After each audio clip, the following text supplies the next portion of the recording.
Chapter 1400. Ahuli's idea was good, and he was learning the Han's way of governing a country.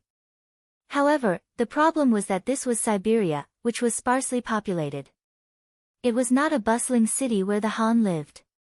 There were no fertile fields here, unlike the Han's land, which was filled with the fragrance of rice and flowers. This was the so-called Handan learning to walk. In the end, he would even forget how he walked. Ahuli seemed to be walking on that path, which naturally attracted Shikai's dissatisfaction. Another general, Bushi, also had a headache when he heard his decision. What's wrong with the great Khan? Why isn't brother Shikai persuading him? Bushi's face was filled with confusion. Normally, this kind of thing had happened before, but most of them had been persuaded, unless it was mentioned many times and it was not easy to stop them. However, this seemed to be the first time he mentioned it. How can we persuade him? Can we persuade him this time, but can we persuade him next time? How is he still a great Khan? He's clearly learning from the Han. If this goes on, I'm afraid that the soldiers won't even be able to afford food and clothing. How can we fight then? If someone makes a move on us, how can we guard against it? Shikai's face was filled with anger. He even forgot the rules and began to criticize the great Khan. In this regard, Bushi immediately shut his mouth. The other party spoke without thinking in a fit of anger. He could not make such a mistake. Bushi did not speak again, which made Shikai, who was testing him, somewhat dissatisfied. What, I've already passed the words over. Why don't you say something? Why are you pretending to be mute? Shikai wanted to see Bushi's opinion because he already had thoughts of rebelling. During the new year, Hulahan sent someone to find him in private and expressed that he was willing to help him become the Khan of the Great Raven City. Hulahan naturally did this because he was threatened by Ahuli. As the security of the Great Raven City became better and better, and the citizens responded positively, the surrounding powers were naturally affected. Just like Hulahan's Wuxi city, at least 1,000 households had already left the city, heading for Ahu's Great Wuxi city. Just based on this point, he could not ignore it. If it wasn't for the fact that he had suffered a huge loss in the battle with the 5-star army and couldn't use force to solve the problem, he would have already led his troops over. Since he could not send out his troops, Hulahan thought of another method, which was to let someone else be the Great Khan and replace him. As long as the Great Crow City's policy towards the commoners changed, it would not attract other commoners. This way, the threat to him would not exist. With this thought in mind, the special envoy sent out by Hurahan found the most likely candidate to replace him, General Sakir, and explained his thoughts. He even offered 10,000 taels of silver and promised to send over 1,000 cows and sheep as a congratulatory gift after the matter was settled. This naturally made Cicero overjoyed. He didn't really care about these things. What he liked was Hulahan's attitude towards him. This was the great Khan with the greatest influence in Siberia. Even he thought highly of him and supported him. Didn't that mean that he was the most capable person who should be in the top position? It was also from then on that Cicero had the idea of seizing the position. During this period of time, he had also talked to some of his trusted subordinates and tactfully probed them. He really managed to persuade a few Kiliarchs to stand on his side. Cicero, who was growing more and more powerful, saw hope. This time, he took this opportunity to find Bushi. He was also testing the other party. The entire Great Crow City only had 20,000 cavalry. The two of them each controlled 10,000 troops. If he could obtain this person's support, he would succeed. However, this time, Bushi did not say anything. This made Cycle unhappy, but he couldn't show it on his face. Not only that, he could not give up. He knew that once he opened his mouth, there had to be an outcome. Otherwise, it would be too disadvantageous for him. Fortunately, this Bushi had a fatal flaw, which was that he liked women very much. This general's wealth was basically all used on this path. Coincidentally, Cicero had 2 clean girls in his hands. He had originally planned to leave them for himself, but ever since he became ambitious, he prepared to give them to his trusted subordinates to win people's hearts. This time, in order to obtain Bushi's support, he decided to give up his capital. Looking at Bushi, who did not say anything, Cicero laughed and said casually, "Okay, then let's not talk about annoying things. Tonight, come to my residence to drink. You know, I have a pair of white Russian oviparous sisters. Tonight, this general wants to take them into my room. Such a big matter, I should share it with my friends. Drinking big bowls and eating big pieces of meat, isn't that great?" Finally, he stopped talking about the Great Khan. Bushi let out a sigh of relief. He was not a fool, so he could naturally sense Shikai's disloyal heart. Just now, this person had actually talked about the Great Khan. He had already thought about it. After a while, he would go talk to the Great Khan and do his duty as a subject. Not mentioning the official matter, Bushi laughed and said, "That's good. Since that's the case, I will definitely visit Brother Shi's residence tonight." "Ha, good. Since that's the case, let's go now. We can enjoy the White Russian dance. It's quite interesting compared to us Mongolian women." Cicero laughed loudly and stood up to walk to Bushi's side, looking like he wanted to go with him. He was being watched. Considering that if he did not go now, he might attract Cicero's suspicion. Bushi could only agree and said, "Since that's the case, please. Please." Cicero laughed loudly. When he turned around, he raised his eyebrows and a vicious look flashed in his eyes. He had already made up his mind. Tonight, he would have a showdown with Bushi. If the other party was tactful, then everything would be fine. If the plan did not work, then he could only kill the other party. Cicero's residence. When he returned to the courtyard, the servants began to prepare the banquet. Cicero accompanied him the entire time and did not leave his side at all. This made Bushi unable to find an excuse to go. He had no choice but to calm down and put his worries aside for the time being. Two young girls about 1.7 meters tall with graceful figures and incomparably white skin appeared on the stage. As two girls who had been seriously trained, their dance steps were graceful. Wearing almost transparent sand clothes, they were graceful and graceful. Every movement was filled with flirtatious charm. In just a short while, the lustful Bushi's eyes were fixed on the two girls. He did not move even half a step. Seeing Bushi's devilish appearance, Cicero's eyes flashed with disdain.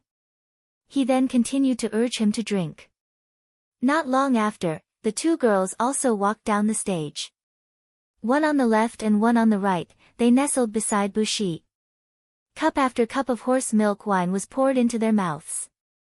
For a moment, he did not know how much he had drunk. After a moment of dizziness, he lost consciousness. When he woke up again, it was already the middle of the night. Shaking his somewhat dizzy head, he began to observe his surroundings. What entered his eyes was four spotlessly white jade-like arms placed in front of his chest. Upon closer inspection, who else could they be but the twin Russian sisters? Bang! Bushi sat up, followed by two screams. Then, the candles in the room were lit. One by one, the guards of the mansion walked into the bedroom. Their fierce eyes were fixed on the half-naked Bushi, who was still at a loss of what to do. "What is this?" Before Bushi could ask his question, footsteps sounded again. Another set of footsteps came from outside the door.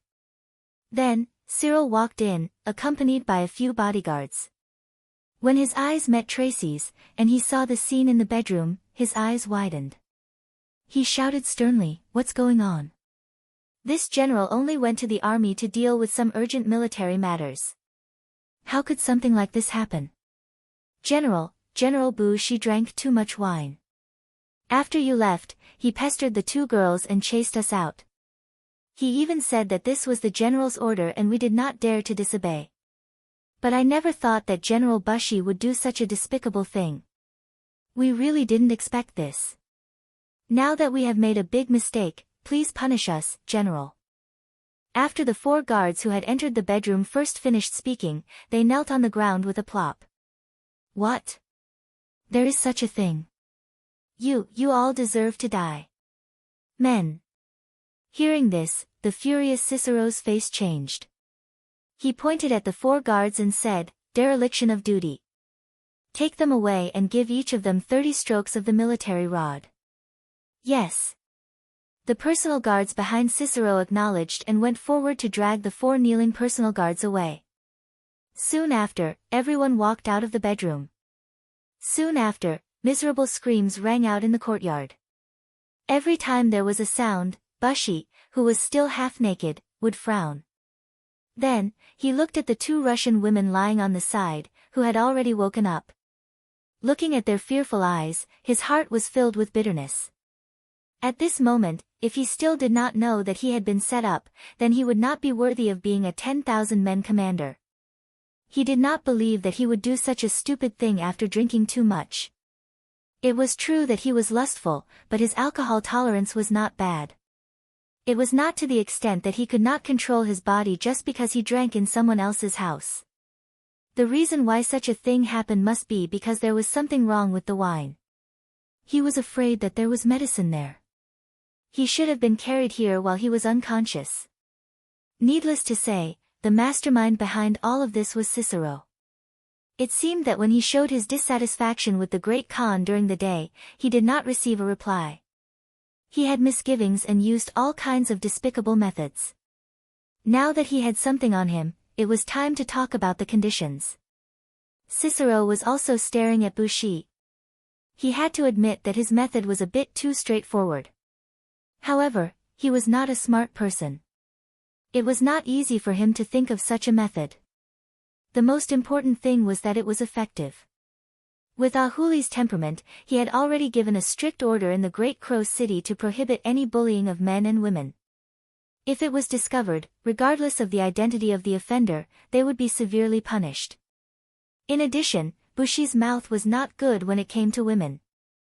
As long as this matter was reported to the Great Khan, it would be inevitable. After that, it was only natural that he would be stripped of his status as a major. Chapter 1401. In other words, at this time, Zyker had already grasped Bushi's lifeline. Next, it would depend on whether the other party cooperated with him. If he didn't, he could only report this matter. Without a helper, he couldn't have another opponent. AI. Bushi suddenly opened his mouth. First, he let out a long sigh, then said with some bitterness, "Brother Shi, if you have something to say, just say it. Why do you have to beat around the bush? Don't you have a problem with the Great Khan? What do you want to do? Brother will cooperate with you." In this short period of time, Bushi also understood that he was now a fish on the chopping block. If he didn't cooperate, he would lose his position and be severely punished. If a person who was used to being a general suddenly lost his military power, what was the difference between him and a dead man? Originally, he was still thinking about how to persuade Bushi. If the other party refused to comply, would he really report it to the Great Khan? If this person saw the Great Khan and told the whole story, although the Great Khan might not believe it, the Great Khan would definitely be on guard against him. In this way, it wouldn't be a good thing for his plan. Unexpectedly, when he was still thinking about what to do next, the other party had already opened his mouth and admitted defeat. Zyker naturally wasn't worried that Bushi would lie to him. Just now, not only him, but also the 8 guards had witnessed everything. It was far from something that Bushi could just pull up his pants and deny. Since that was the case, didn't it mean that his plan had succeeded? The happy Zyker's face was no longer angry. Instead, he laughed. "Ha ha ha, Brother Bushi is really a smart person. Since that's the case, let's not beat around the bush in front of a straightforward person. I'll be frank with you.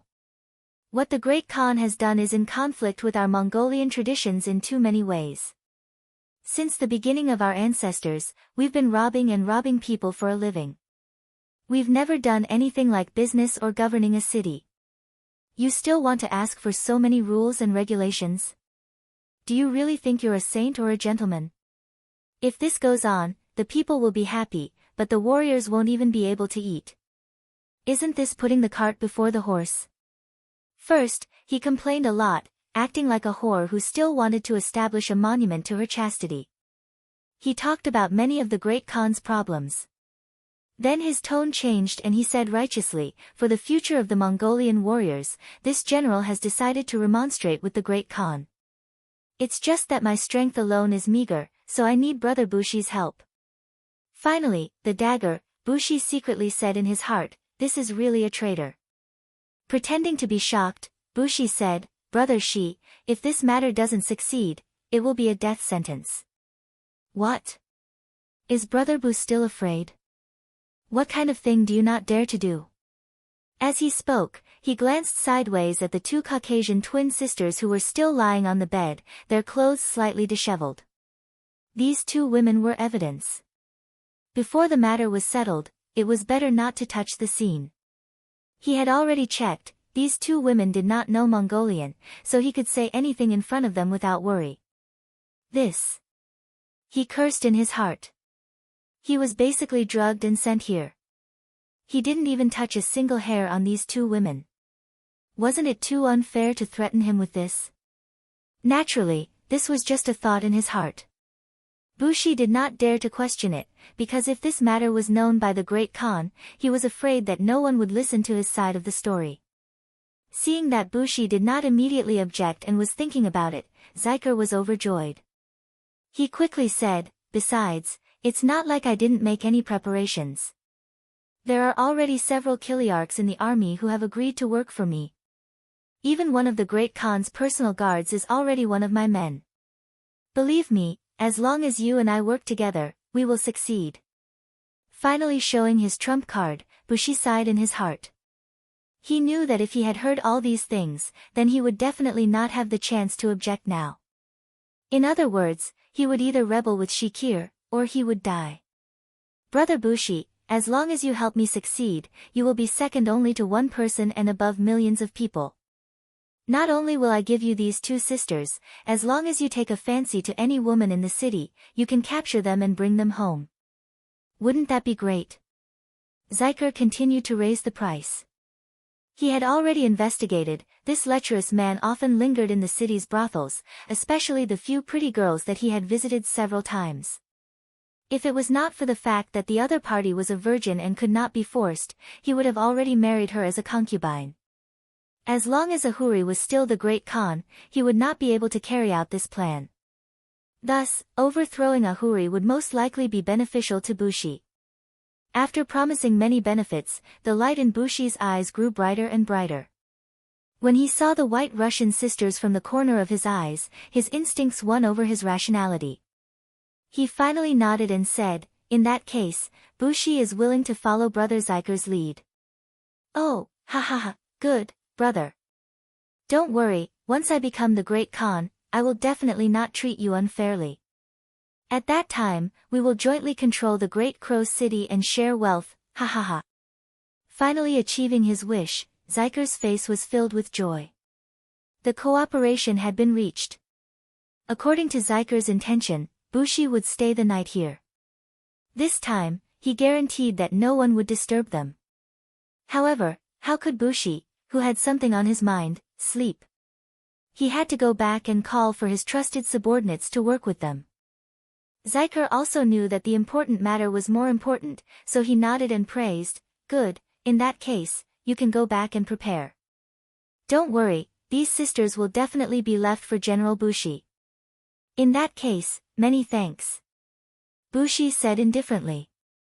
Once the matter was settled, he would not only have this pair of sisters by his side. There would only be more women serving him. At that time, wouldn't it be beautiful every night? Bushi finally put on his clothes and said goodbye to Zikr. After adding a large helping hand, Zikr was in a good mood. He immediately headed to the back of the residence. Although the sisters in front of him were not bad-looking, he had already promised Bushi and would not go back on his word. Zikr left. Before he left, he told the two women to have a good night's sleep and instructed the guards not to disturb them. However, what he did not know was that right after he left, the elder sister quickly got up and put on a jacket. Then, she took out a note that she had prepared beforehand and wrote something on it. About an hour later, the soft meowing of a cat could be heard from outside the window. After 3 consecutive beeps, the window of the room opened from the inside. A slender arm stretched out, and a note was thrown out of the window. A black shadow came as promised. He picked up the note and quickly left. In the pitch-black night, he was like a ghost, coming and going in a hurry. No one noticed or thought that this pair of Caucasian oviparous sisters had another identity. They were outside agents of Yang Xie's intelligence department. Yang Xie's intelligence department was mainly made up of two major parts. One was the earliest security bureau, and the other was the Central Intelligence Bureau, which was established later. The former followed Yang San's lead and was mostly men. The latter was led by Madame Su Monaire and was mostly women. This way, they could ensure that there were few blind spots in the information and they could also supervise each other. This pair of Caucasian oviparous sisters were outside agents of the Central Intelligence Bureau. Everywhere they went, developing young and beautiful women had long been something that the Central Intelligence Bureau's core personnel had to do. At first glance, these weak women did not seem to be of much use. However, when their natural beauty and good looks were put to use, they could obtain information that men could not obtain even if they worked hard for a long time. Just like the information this time, it was obtained so easily and without any effort. Originally, the two women were already prepared to counterattack. In order to preserve their innocence, no matter who the man in front of them was, whether it was Xiqian or Busi, the two women would use their newly learned joint killing technique to kill them. If they were completely unprepared, and if they intentionally got the other party drunk, they would have at least a 60% chance of success. No matter what they did, not only would they preserve their innocence, they would also make a great contribution. They would eliminate a threatening opponent for the 5-star army. They never thought that the development of the situation would be so dramatic. Before the two women could take the risk, they received such important information. How could they not understand Mongolian? They were just pretending that they did not understand. Now, they had indeed made a great contribution.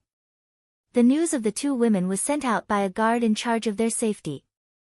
It did not take long for it to reach Yang Qindong's hands. After reading the information, Yang Qindong pondered for a moment, then raised his eyebrows and said with a smile, "The CIA has made a great contribution this time and should be rewarded. I never thought that Ahuri would be so different from the other Mongolian Khans. This is a person who wholeheartedly wants to work for the people. Try to win him over." "Young master, I understand. I will arrange it now." Beta Persei could be said to be the person who understood Yang Qindong's thoughts the most, so she immediately agreed. "Well, you must find a way to protect Ahuri's life.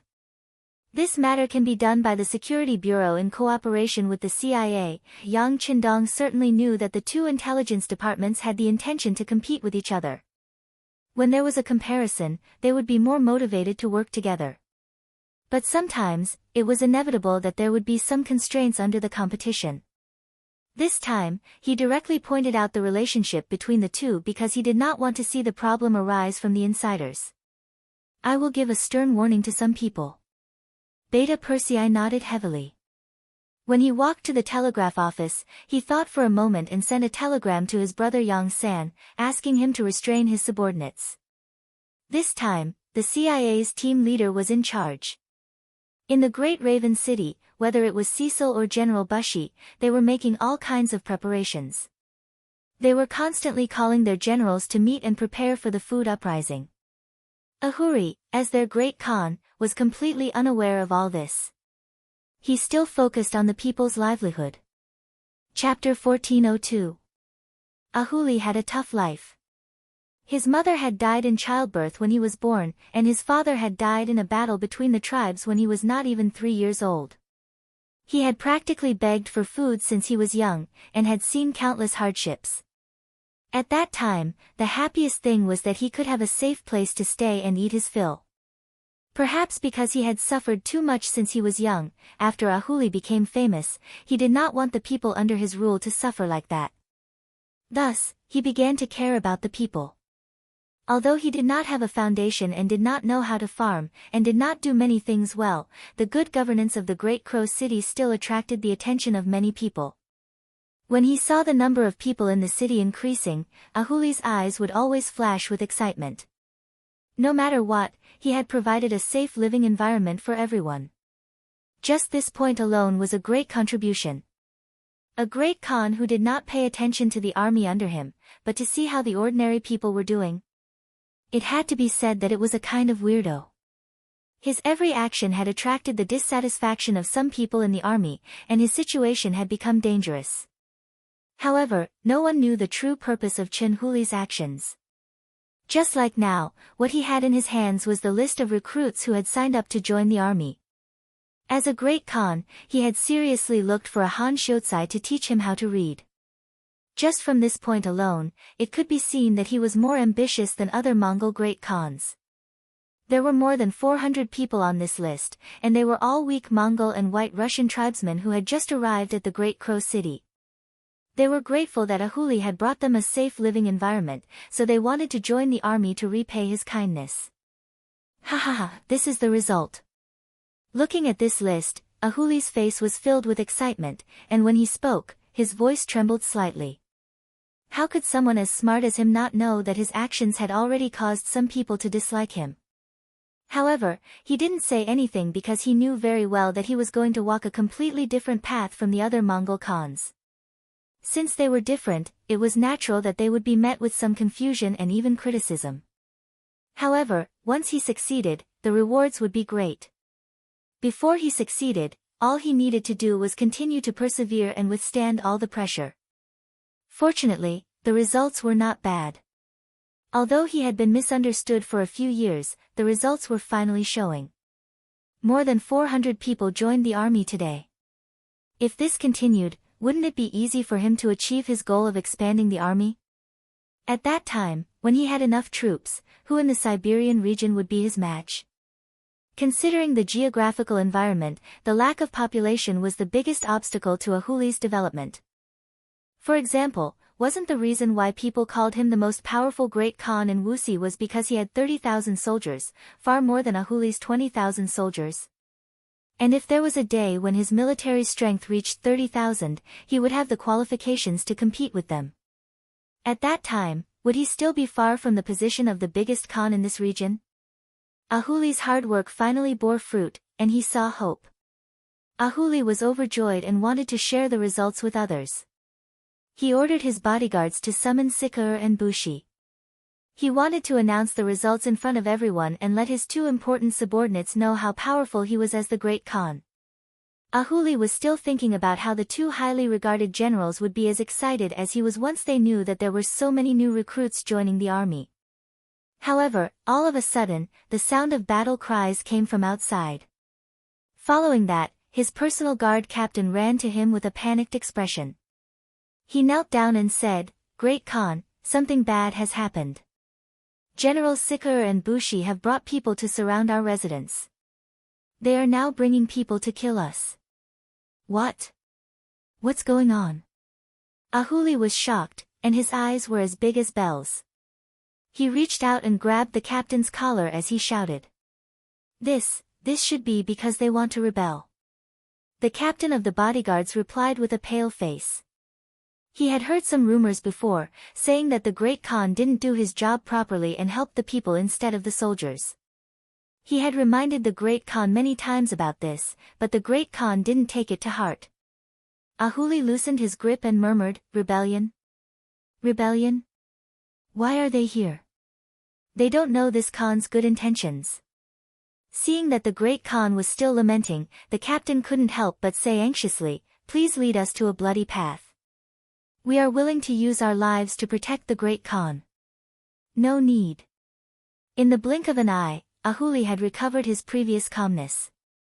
He waved his hand and said confidently, "Since they have already surrounded our courtyard, how can it be so easy to break out? Come, follow this Khan. I want to ask the two generals, where did this Khan go wrong?" Since there was no escape, it was better to face it calmly.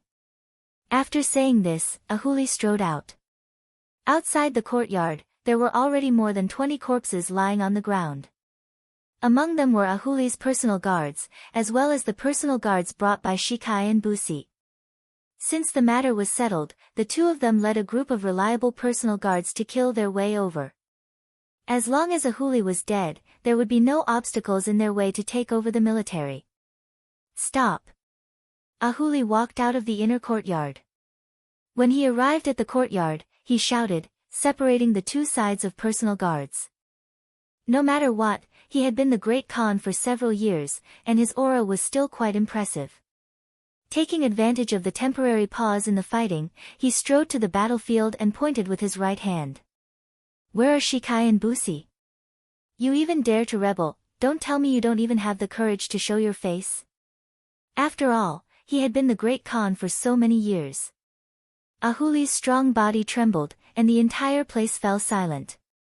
Everyone involuntarily put down their weapons.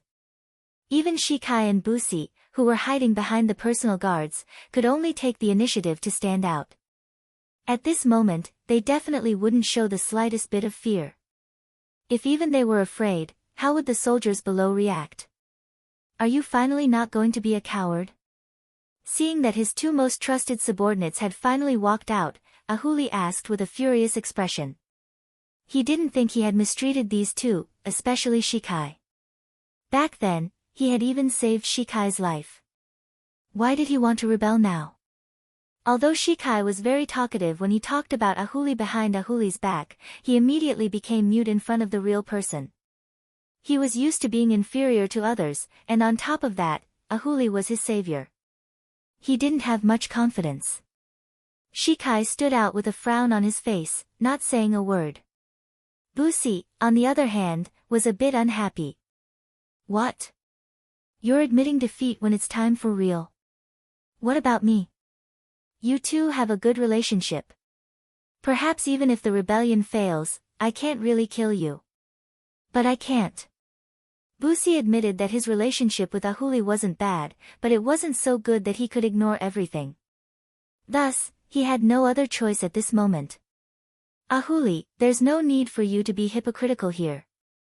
You want us all to work for you, but you only have the lowliest commoners in your eyes. May I ask if you're a qualified great Khan? He was afraid that his momentum would weaken, and he was also afraid that Shikai would shake the morale of the troops, causing everything to go to waste. He had no choice but to speak up. When Ahuli heard Busi's question, he was infuriated. Everything that this person had now was given to him by him. It was hateful that he didn't know how to repay his kindness. Now, he actually dared to call him by his name. He really wanted to rebel. After thinking about it, he pointed at Yoshi and said, Shikai, did you listen to the slanderous words of this despicable person? At this moment, Shikai also came back to his senses. He thought that once he became the great Khan, everything here would be his. He wouldn't have to look at other people's faces anymore. At this moment, his expression changed from hesitation to determination. The brave Ahuli of the past is already dead. The current you is not worthy of the position of great Khan. Stretching out his finger, Zikr pointed at Ahuli, his eyes filled with determination. After finally saying those words, Cycle felt his whole body relax a lot, as if a huge rock that was pressing down on him had suddenly been removed. Good, good, good. Ahuli staggered. Even the person he trusted the most, the person who had saved his life, was rebelling against him. This was really his failure as a person. Thinking about how he had struggled for half his life, only to be betrayed by his friends and family, Ahuli couldn't help but laugh at the sky. Ha ha ha, ha ha ha, you're just a group of short-sighted despicable people. You don't understand this Khan's painstaking efforts. Ahuli really had a lot to say. From a poor boy with no background to the current position of Khan of a tribe, he had experienced too much and seen too much. Therefore, he had a lot of ideas of his own. In his opinion, Mongolia should not be nomadic. At the very least, it should enter a half-pastoral and half-agricultural state. They had to ensure that they had production. This wasn't just a sign of progress. More importantly, plundering wasn't the way to strengthen oneself. Just like in the past dynasties, they mainly looted and plundered. Many times, they even treated the land of China as their own back garden, giving people the feeling that they had no money and no food. Just by walking around here, they would have everything. It seemed like they had endless glory, but who knew about their own suffering? If it wasn't for the fact that they had no food and couldn't survive, why would they do something like plundering that could cost them their lives? Not to mention, whenever a heroic ruler appeared in China, they would send troops to the grasslands to train. It was as if only by defeating them could they prove the strength and wisdom of the Han people. Chapter 1403. For this reason, sometimes the location of the loot would change. Wasn't this all because he didn't care about production and didn't understand construction and management? Unfortunately, not many people could understand such a simple principle, and no one thought of changing it. Now, he decided to make some changes. If he succeeded, it would be equivalent to finding another way for the Mongols to survive other than being nomads. After a few years, he had accumulated some experience and laid a good foundation for the people. If he continued, things would definitely get better and better. If his subordinates rebelled, wouldn't everything be for naught?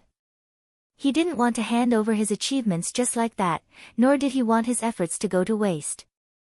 More than that, he wanted to prove that he was still brave and good at fighting. He stretched out his hand and said, "Men, bring me this Khan's mace." Ahuli himself had boundless strength. It was precisely because of this that he was able to defeat countless opponents and become the current Khan. Although he had mainly focused on building the city in the past few years, he still had his own foundation. He believed that he would have no problem dealing with Cycle and Busi working together. He stretched out his arm, but it was not the huge mace that responded to him. On the contrary, a machete suddenly came slashing at him. With a gust of wind, Ahuli instinctively moved his body to the side. It was this one step that saved his life, but there was already a bright red wound under his ribs. It could be imagined that if he hadn't dodged in time, his life would have been taken away just now. After being slashed by the scimitar, Huli, who was already injured, immediately turned around and saw his bodyguard captain staring at him with wide eyes and a nervous expression. He angrily stretched out his arm and pointed at him, "Even you are rebelling against this Khan?" "No." This sudden scene and this sudden accusation stunned the other bodyguards at first, but then they came back to their senses. In particular, the captain of the bodyguards, who was not far away, directly slashed his scimitar across the neck of the captain. Immediately, blood splashed high into the air, and the captain fell to the ground with a terrified expression, dead. After the captain killed the captain, he led a group of bodyguards in front of Ahuli and shouted, "We pledge our lives to follow the great Khan." "Okay." Ahuli smiled with relief. He was not a complete failure as a person. With a sigh, he reached out and took the mace handed to him by another woman. Then, he turned to look at CKE and Percy and said, "Come, let's fight. I want to see who is the true barter of the grasslands. He's already injured. He won't be able to hold on for much longer. Let's go together." Seeing that Ahuli was still so heroic, Cicero's expression couldn't help but change. But now that things had come to this, it was either you die or I die. He no longer had a choice. After he said that to Bushi, the two of them stepped forward together and surrounded Ahuli from both sides. The three main generals fought together, and the bodyguards below also began to fall into chaos. In a short period of time, the courtyard was filled with the sounds of weapons clashing. From time to time, there would be Mongolian warriors falling to the ground. The smell of blood quickly filled the small courtyard, making people want to vomit. Ahuli's awe-inspiring aura was not any less than before. He waved the 38-gene mace in his hand and repeatedly forced Percy to retreat to the side. If not for Cicero saving him a few times, he would have already been smashed under the mace. "Ha ha ha, let's see if this Khan is heroic." Cough cough. Ahuli, who had just shouted, could not help but cough a few times. In the end, because of the wound, he had lost too much blood and had damaged his foundation. Now that he was bleeding profusely, if this continued, he would not be able to hold on for much longer. When Cicero saw Ahuli's performance, he could not help but be happy and said, "He's almost done. Let's hold on for a bit longer." "Okay." Percy looked at the large hole in his scimitar caused by the collision with the mace and gritted his teeth as he replied. After all, they had the advantage in numbers and were the ones who initiated the attack. After 15 minutes, most of Ahuli's bodyguards were dead. Even Ahuli himself had lost too much blood and was showing signs of weakness. Whether it was his strength or reflexes, he was not even a quarter of his usual strength. Cicero saw the changes in Ahuli and his eyes shone brightly. He could almost see the throne of the great Khan in front of him. He could almost see the moment when thousands of people would submit to him. Is this Khan really going to die here? Ahuli's face was full of grievance and unwillingness. When he felt that the strength in his body was about to be sucked dry, he knew his end. At this moment, he was filled with regret. Could it be that he was wrong? Could it be that the Mongolian warriors were destined to only have one path? Boom! Just when everyone was thinking about different things, a huge explosion suddenly sounded out. A large part of the walls of the courtyard collapsed due to the explosion, revealing a temporary path for horses to pass through. Amidst the huge explosion, the two sides who were fighting in the courtyard could not help but stop. Everyone could not understand what was going on. Why would there be an explosion? Could it be that it was caused by lightning? Great Khan, quickly leave with us. Just when everyone was still in a daze, a dozen men dressed in ordinary Mongolian clothing rushed in through the gap. They quickly walked to the injured Ahuli and shouted. You are. Seeing that the newcomers were unfamiliar and that he could not figure out their identities, Ahu revealed a nervous expression. Great Khan, quickly leave.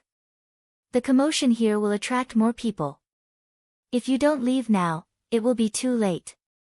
One of the men said hurriedly, then nodded to the people behind him.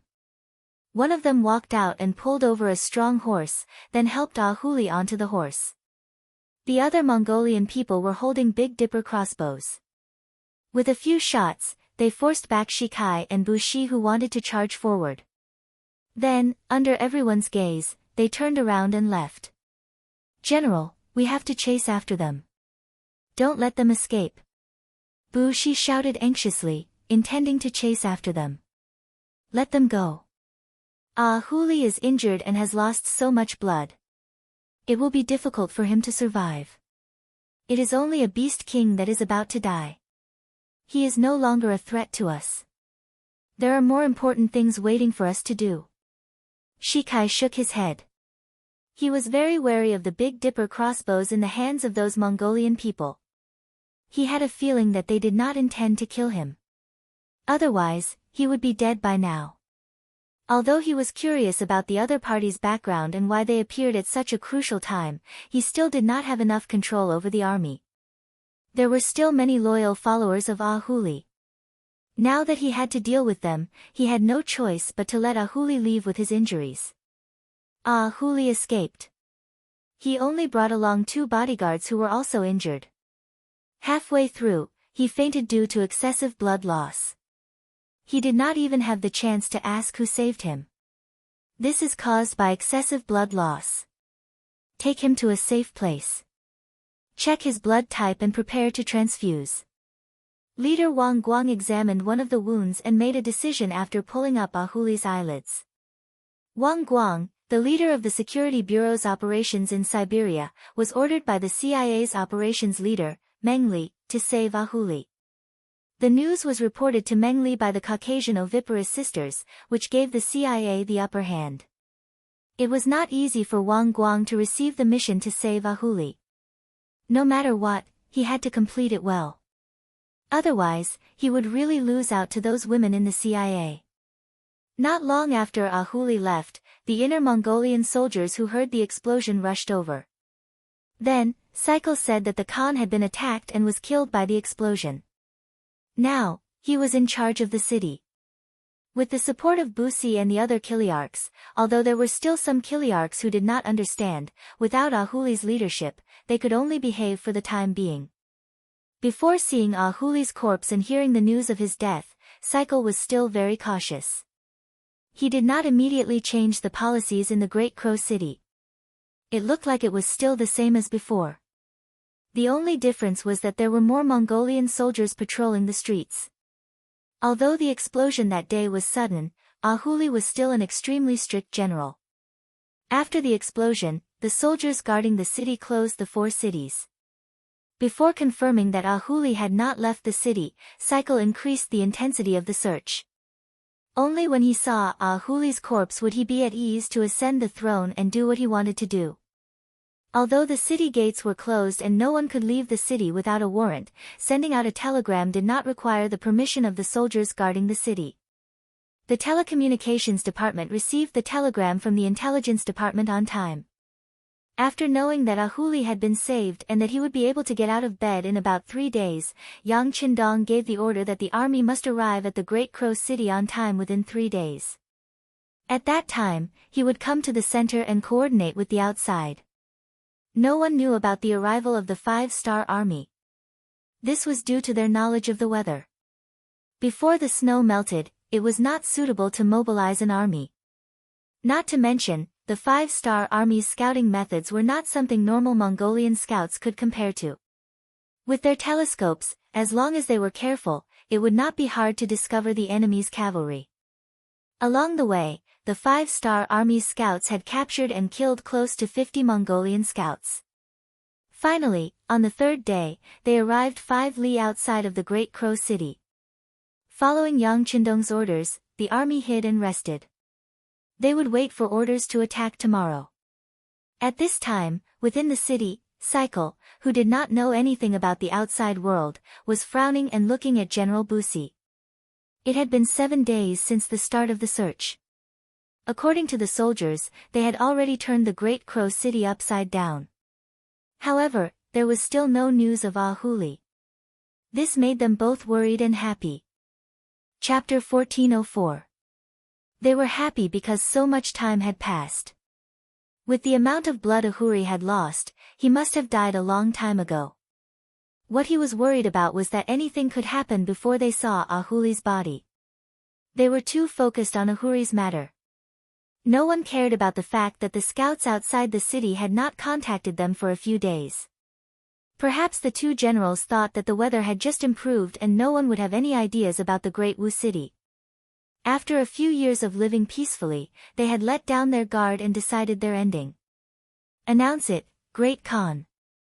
After a long time, Bushi finally stopped being silent and expressed his attitude. Shikai-er's body shook when he heard this. His long-time wish was about to be fulfilled. It was impossible to say that he was not moved. But before there was a confirmation of Ahuri's death, he was still a little nervous. Seeing that Shikai did not immediately agree, Bushi tried to persuade him again. Great Khan, the army cannot be without a commander for a day. As long as you succeed the position of Great Khan, even if Ahuli comes back to life, what can he do? At that time, the army will be full of generals who support the Great Khan. There is no need to worry about any storms. But if this drags on for too long, the army will become unstable. Shikai also knew that Bushi's words were for his own good. He thought that as long as he succeeded the position of Great Khan, the matter would be settled. Even if there was a problem, he could use the position of Great Khan to give orders. In the end, he nodded. Good, then I will have to trouble General Bushi. Shikai finally agreed. Bushi's face was naturally filled with joy. He quickly said, Good, then the Great Khan will leave everything to me. Tomorrow is the auspicious day. I will go and prepare. Soon, the news spread throughout the army. Since Great Khan Ahuri had died in battle, the most senior and most meritorious Shikai would succeed the position of Great Khan. The ceremony would be held tomorrow morning. At that time, all the cavalry would be given 1 silver as a reward. The commoners who attended the ceremony would receive a day's worth of food. The ceremony was so grand. It was to show the righteousness of the Great Khan. Often, when a person lacked something, they would want to show it to the outside world to prove that they had something. It was also a move to buy people's hearts.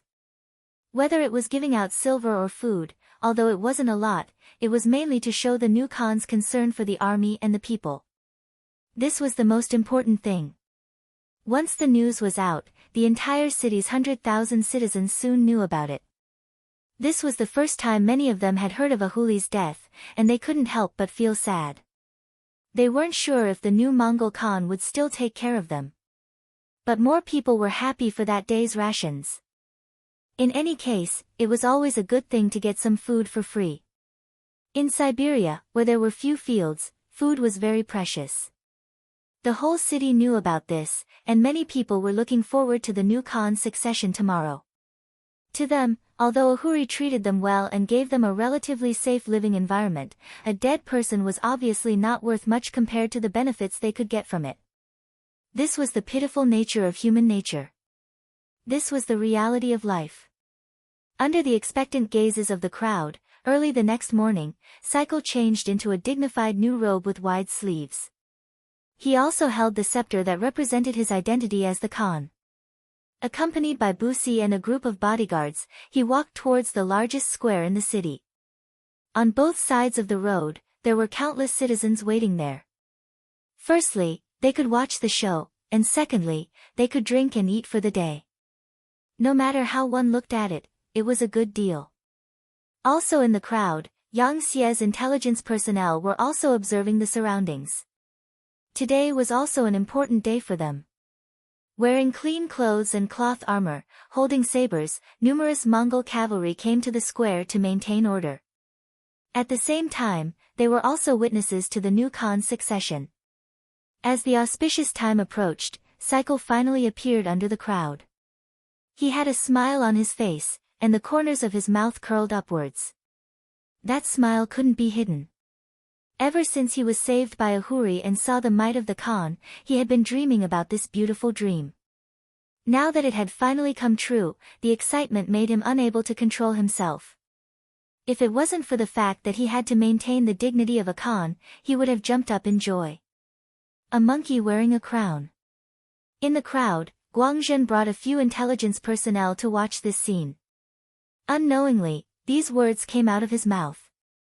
Perhaps because Yang Qindong was the heavenly Khan, in the eyes of the Yang Xie people who were loyal to him, the other Khans in the world were all fake, and they were all their enemies. Not far from Guangzhen and the others, Ahuri, who was wearing a black robe and covering his face, was also watching this scene. If it was someone close to him, they would be able to hear the sound of his teeth grinding against each other. It was a kind of hatred that made one want to eat flesh. Ahuri, who had fainted, had been staying in the basement that Yang Xie's intelligence department had dug out to heal his injuries. What he didn't expect was that his seemingly incurable excessive blood loss had been revived through a blood transfusion. The ancients said that the body, hair, and skin were all given to the parents, not to mention the blood in the body. How could he give it to others so easily? How could others accept it just like that? This was a life-saving grace. Compared to the people he had saved betraying him, the 5-star army, the people who were most likely to become his enemy, had actually saved him. The contrast between the two made him sigh. Ahuli was a person who knew how to be grateful. Now that the 5-star army had saved his life, he naturally had to repay them as a man. Thus, he decided to cooperate with Guangzhen. This was not only to repay the 5-star army's kindness, but also to take revenge for himself. Thus, he came. As for when the basement was dug out, Ahuri didn't really care. He could see that the 5-star army's thoughts about Great Crow City were not new. They must have had this idea for a long time. To think that he thought that he had the entire situation in Great Crow City under control. This was really a slap to his face. Ahuri, who was wearing a black robe, stood in the crowd and looked at Zikar's awe-inspiring appearance. He clenched his fists and waited for the most crucial moment to step out. How would Zikar know that under the protection of the crowd, he was walking step by step towards a high platform that was temporarily set up yesterday? The sacrificial items had already been prepared there. He only needed to go up under the wizard's prayer and accept the baptism. Then, he would be conferred the position of the new Khan by the longevity heaven. At that time, he would completely walk out of Ahuri's shadow. From today onwards, as long as Ahuri lived in the past, he wouldn't need to be afraid at all. His face was serious and his eyes were filled with anticipation. This was the first time he felt that the wizard was so long-winded. He had already been standing there for half an hour, but the other party was still singing and dancing, as if he didn't want to get to the point. How would Zikr know that the wizard had already been dealt with by Guangzhen? Now that his family was in the hands of the spies, all his actions were just to delay time and cooperate with the 5-star army. Outside Great Crow City, Yang Qindong looked at the military watch on his wrist. Seeing that the hour hand was pointing to the time to make a move, he lightly pointed to Beta Persei, who was following beside him. Beta Persei, who had been waiting on horseback for a long time, immediately ordered the artillery to prepare the cannoneers. At the same time, the cavalry was ready to launch an attack. They wanted to blast open the city gate at the first moment and let the army enter the city, giving the enemy a surprise attack. This time, Yang Qindong not only wanted to defeat the Mongolian tribe, but he also wanted the Great Crow City. From the Far East region to the Siberian region, the mountains were high and the roads were dangerous. It was really difficult to travel. If they didn't establish a logistical base here in advance, then the logistical supply would be a big problem during the battle. Yang Qindong rarely let the soldiers fight on an empty stomach. In his view, this was a sign of the incompetence of the general. If the soldiers couldn't even eat their fill, how could they talk about winning the battle? Originally, he was still worried about this problem. But when he understood the situation of the Great Crow City and saw that the periphery of the city was quite spectacular from afar, he had an idea. Why not continue Ahuli's efforts and build the city even higher and make it the strongest fortress of the 5-star army in the Siberian region? In the future, all the food and logistical supplies transported from the Far East could be stored here. This way, he would have more confidence and a higher chance of victory in the upcoming battle with the Golden Horde. With this idea, Yang Qindong would not allow the Great Crow City to be destroyed. How to quickly rush into the city and excavate the city became something that Yang Qindong had to calculate. Beta Persei let the army prepare for the attack. The commander of the new 2nd Army's 1st Cavalry Division, Xiao Chao, and the others also mounted their horses and put on their armor. They held light and sharp knives in their hands and were ready to attack at any time. With such an opportunity to perform well in front of Bugnam of Gojoseon, all the commanders and soldiers were holding their breaths in their hearts. They all hoped that they could be the first soldiers and the first officers to enter the city. Everything was ready, except for the east wind. In the Great Crow City, the east wind finally blew at the time when the time arrived. To everyone's surprise, the first person to react was the adept who had been singing, dancing, and talking for a long time. Just when tens of thousands of people and soldiers were looking at each other, the wizard finally stopped talking, which made many people relax. Among the onlookers, there was no lack of elderly people. This was not the first time they had participated in the self-titled cons. But there had never been a time like this where the ceremony lasted for such a long time, which made them a little confused. Many people thought in their hearts, this wizard is too good at showing off. I don't know what's wrong with him, but he talked so much. Does it take so long to worship the heavens? Chapter 1405. The good thing was that it was finally over. Everyone was waiting for the shaman to speak. He wanted to use the name of Tingri to make Saikir the new Khan. Time seemed to have stopped at this moment. Everyone in the square shut their mouths at the same time. Even the children were warned by their parents to keep their mouths shut. It was as if they were afraid that crying at this moment would bring bad luck and they would be punished. Saikir and the other generals also looked at the shaman, waiting for the final judgment. Under such circumstances, the shaman finally spoke. He shouted loudly, "After I communicated with Tingri, I received a notice." Saikir. As he spoke, the shaman's gaze fell on Saikir, who was full of anticipation. He said, "Saikir is an abandoned disciple of Tingri. He forced the death of his savior. He is unfilial and has been abandoned by the heavens. Everyone has the right to punish him." What? For a moment, everyone's eyes widened. Some did not believe it. Some even dug their ears with their hands. They could not believe it. Saikir's smile froze. After he understood everything, he turned to look at Busi who was beside him. His first instinct told him that this must be the work of this person. He had entrusted everything to this person. Now that there was a problem, who else could it be but him? In fact, he should have known that Busi was also an ambitious person. It was all his fault for being careless. Saikir's cold gaze fell on him. Busi could not help but shiver. Then, he thought of something and shook his head. It's not me. It's not me.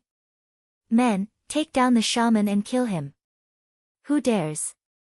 Seeing that Busi wanted to destroy the evidence, Saikir was not going to let it go. He shouted angrily and stopped a few Mongolian soldiers who were about to rush out. Before the matter was thoroughly investigated, Siko would not allow anything to happen to the Magi. Otherwise, he would forever be labeled as a person abandoned by the heavens. Moreover, wizards were not easy to kill.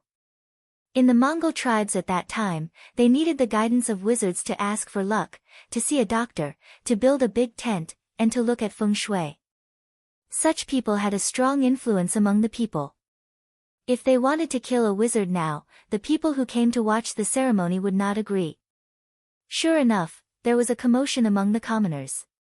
Someone shouted, "Protect the wizard." Among the commoners, there were young men who took the lead and rushed towards the wizard. They protected him tightly and did not let anyone touch him.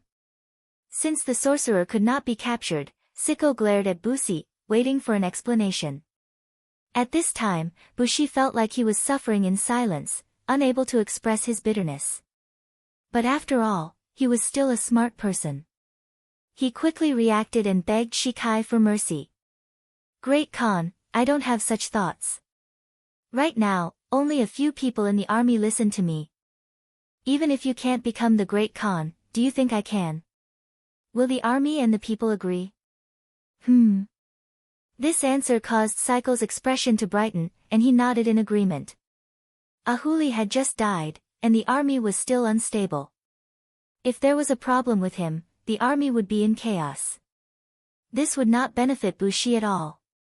Perhaps this was not something he could do. And if it was not Bushi who did it, who could it be? Just as Shikai was puzzled, the wizard who was protected by the crowd spoke again. "Shikai is a man abandoned by the heavens. Everlasting Heaven has sent a new heavenly Khan to save everyone. Everyone, please wait and see." *T, where did this heavenly Khan come from? Saikir immediately cursed. In the eyes of the Mongols, the earliest heavenly Khan was the Tang king, Li Shimin, who dealt a heavy blow to their ancestors. In their hearts, the only one who could truly hold the position was one of their ancestors, the invincible Genghis Khan who killed people like flies. Whether it was the former or the latter, they had died many years ago. How could there be any title of heavenly Khan? Not only Shikai, but even the ordinary people were puzzled.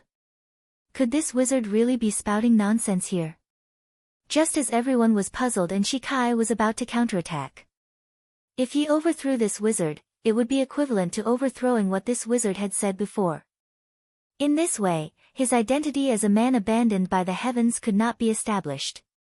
The wizard spoke again. "The everlasting heaven has sent down a heavenly Khan. Naturally, there will be a sign. Next, there will be thunder rolling. Everyone can only wait and see." Thunder rolling? After hearing this, almost 9 out of 10 people could not help but look up at the sky. It had to be said that the weather Bushi had chosen for this auspicious day was not bad.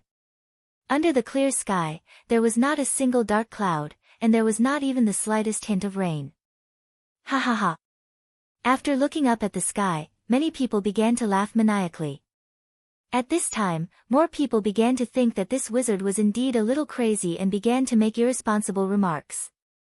Shikai was also laughing at the sky. The wizard's words made him feel much more relaxed. The higher such a person jumped, the happier he would be. This would only prove that this wizard was unreliable and that his words could not be trusted. In this way, there was no need for him to say anything. He was already innocent. However, this laughter came to an abrupt stop. Because at this moment, a rumbling sound came from the horizon. Following that, the earth seemed to tremble, and some people who could not stand still began to stagger. At the same time, more people opened their eyes wide. When they looked at the wizard, their eyes were filled with deep respect and fear. Were wizards so powerful? Could they really communicate with the everlasting heaven? Many of the people from the White Russian tribe who came here originally did not believe in wizards, but now, they could not help but believe in the truth. The rumbling sound was, of course, not thunder rolling. Couldn't you see that the sky was still incomparably blue? This sound was made by the cannons of the 5-star army. Under the coordination of the cannons from the outside and the inside, the timing of the attack was accurate, resulting in the greatest effect. At this moment, the sound of the cannons continued. The east gate of the Great Raven City had been completely blown open. Under the gate, countless armored new Second Army cavalry rushed into the city. The wizard stood among the crowd, enjoying the worship of the crowd. However, he was still in a daze. He only said these words because his family was controlled by Wang Guang. For their safety, he had no choice but to say these words. Even before this, he was already prepared to be despised by the crowd. This was because he did not believe that the everlasting heaven would send down any lightning punishment. If even he did not believe it, how could he convince others? He was even prepared to end his career. With his death, he could ensure the safety of his family, so it was worth it. He only hoped that the one called Wang Guang would do as he said. However, who would have thought that when he said those words according to Wang Guang's plan, there would actually be a lightning punishment? Could it be that Wang Guang was the one who could communicate with the heavens? Not only was the wizard full of questions, but Ahu, who had been hiding in the crowd, was also dumbfounded. He also had a face full of doubts. What was going on? Was this Magus really that powerful? If he had known this earlier, he would have treated him as an important guest. Then, there would not be so many worries in the Great Raven City. It's your turn. Among the crowd, the calmest was Wang Guang and a group of secret agents. They had already known what was going to happen and had calculated everything. Now that everything was normal, he came to Ahuri's side and reminded him. Oh. With this reminder, Ahu remembered that he still had a mission. With the help of a few secret agents, he squeezed through the crowd and walked up to the high platform. Everyone was still in a state of shock, so no one noticed the movements of the black-robed man. It was only when Ahuli walked up to the stage and appeared beside Shikai, that some of the bodyguards noticed. Someone shouted, "Who are you? Why aren't you backing down?" "Humph. You're just someone who has been abandoned by the heavens. What's there to be proud of?"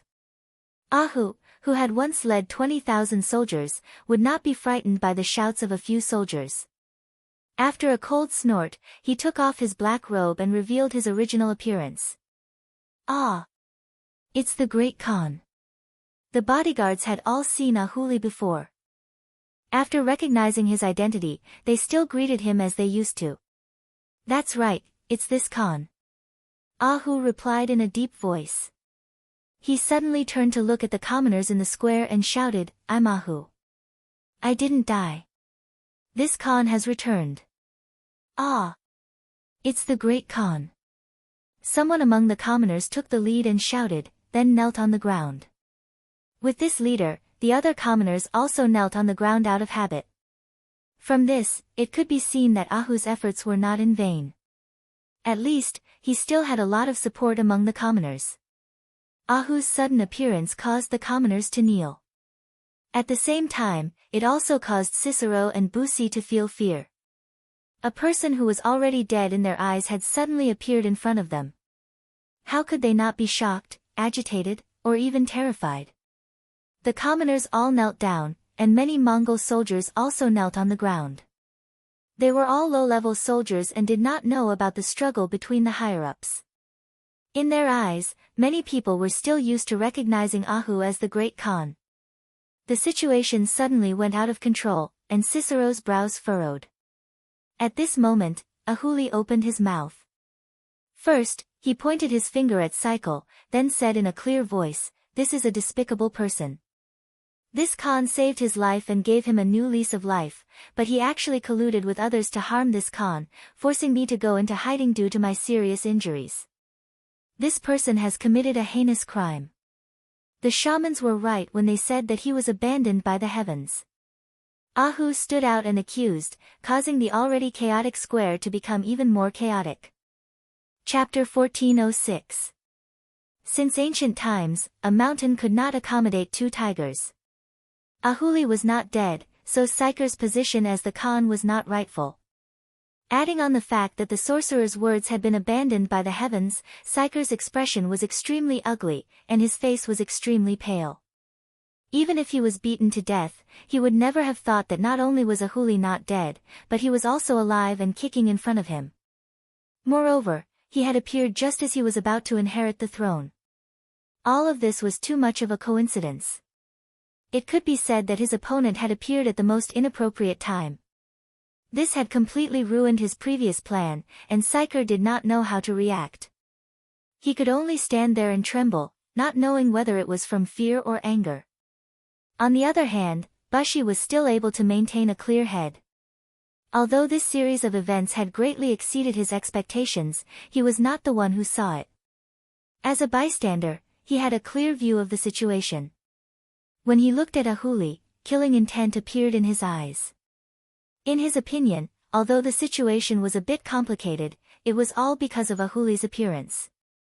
As long as Ahuli died, no one would be a match for Siker, and there would be no reason for him to take the throne. As for the sorcerer's words, he only needed to accuse him of being Ahuli's accomplice and find a reputable sorcerer to refute the rumors. In the face of absolute power, even if the commoners had their own opinions, they would not dare to speak carelessly in order to protect themselves. After making up his mind, Bushi quietly signaled to the soldiers behind him to take action. He then stepped forward, blocking in front of Siker as he shouted at Ahuli, "Ahuli, you traitor of the Mongol race. You have already surrendered to the Russians. Your so-called love for the people is just an excuse. You want the army to have no food to eat, so that we can lose our ability to fight. That way, we can surrender to the Russian masters. I never thought that you would do such a sinister thing, but you still did it.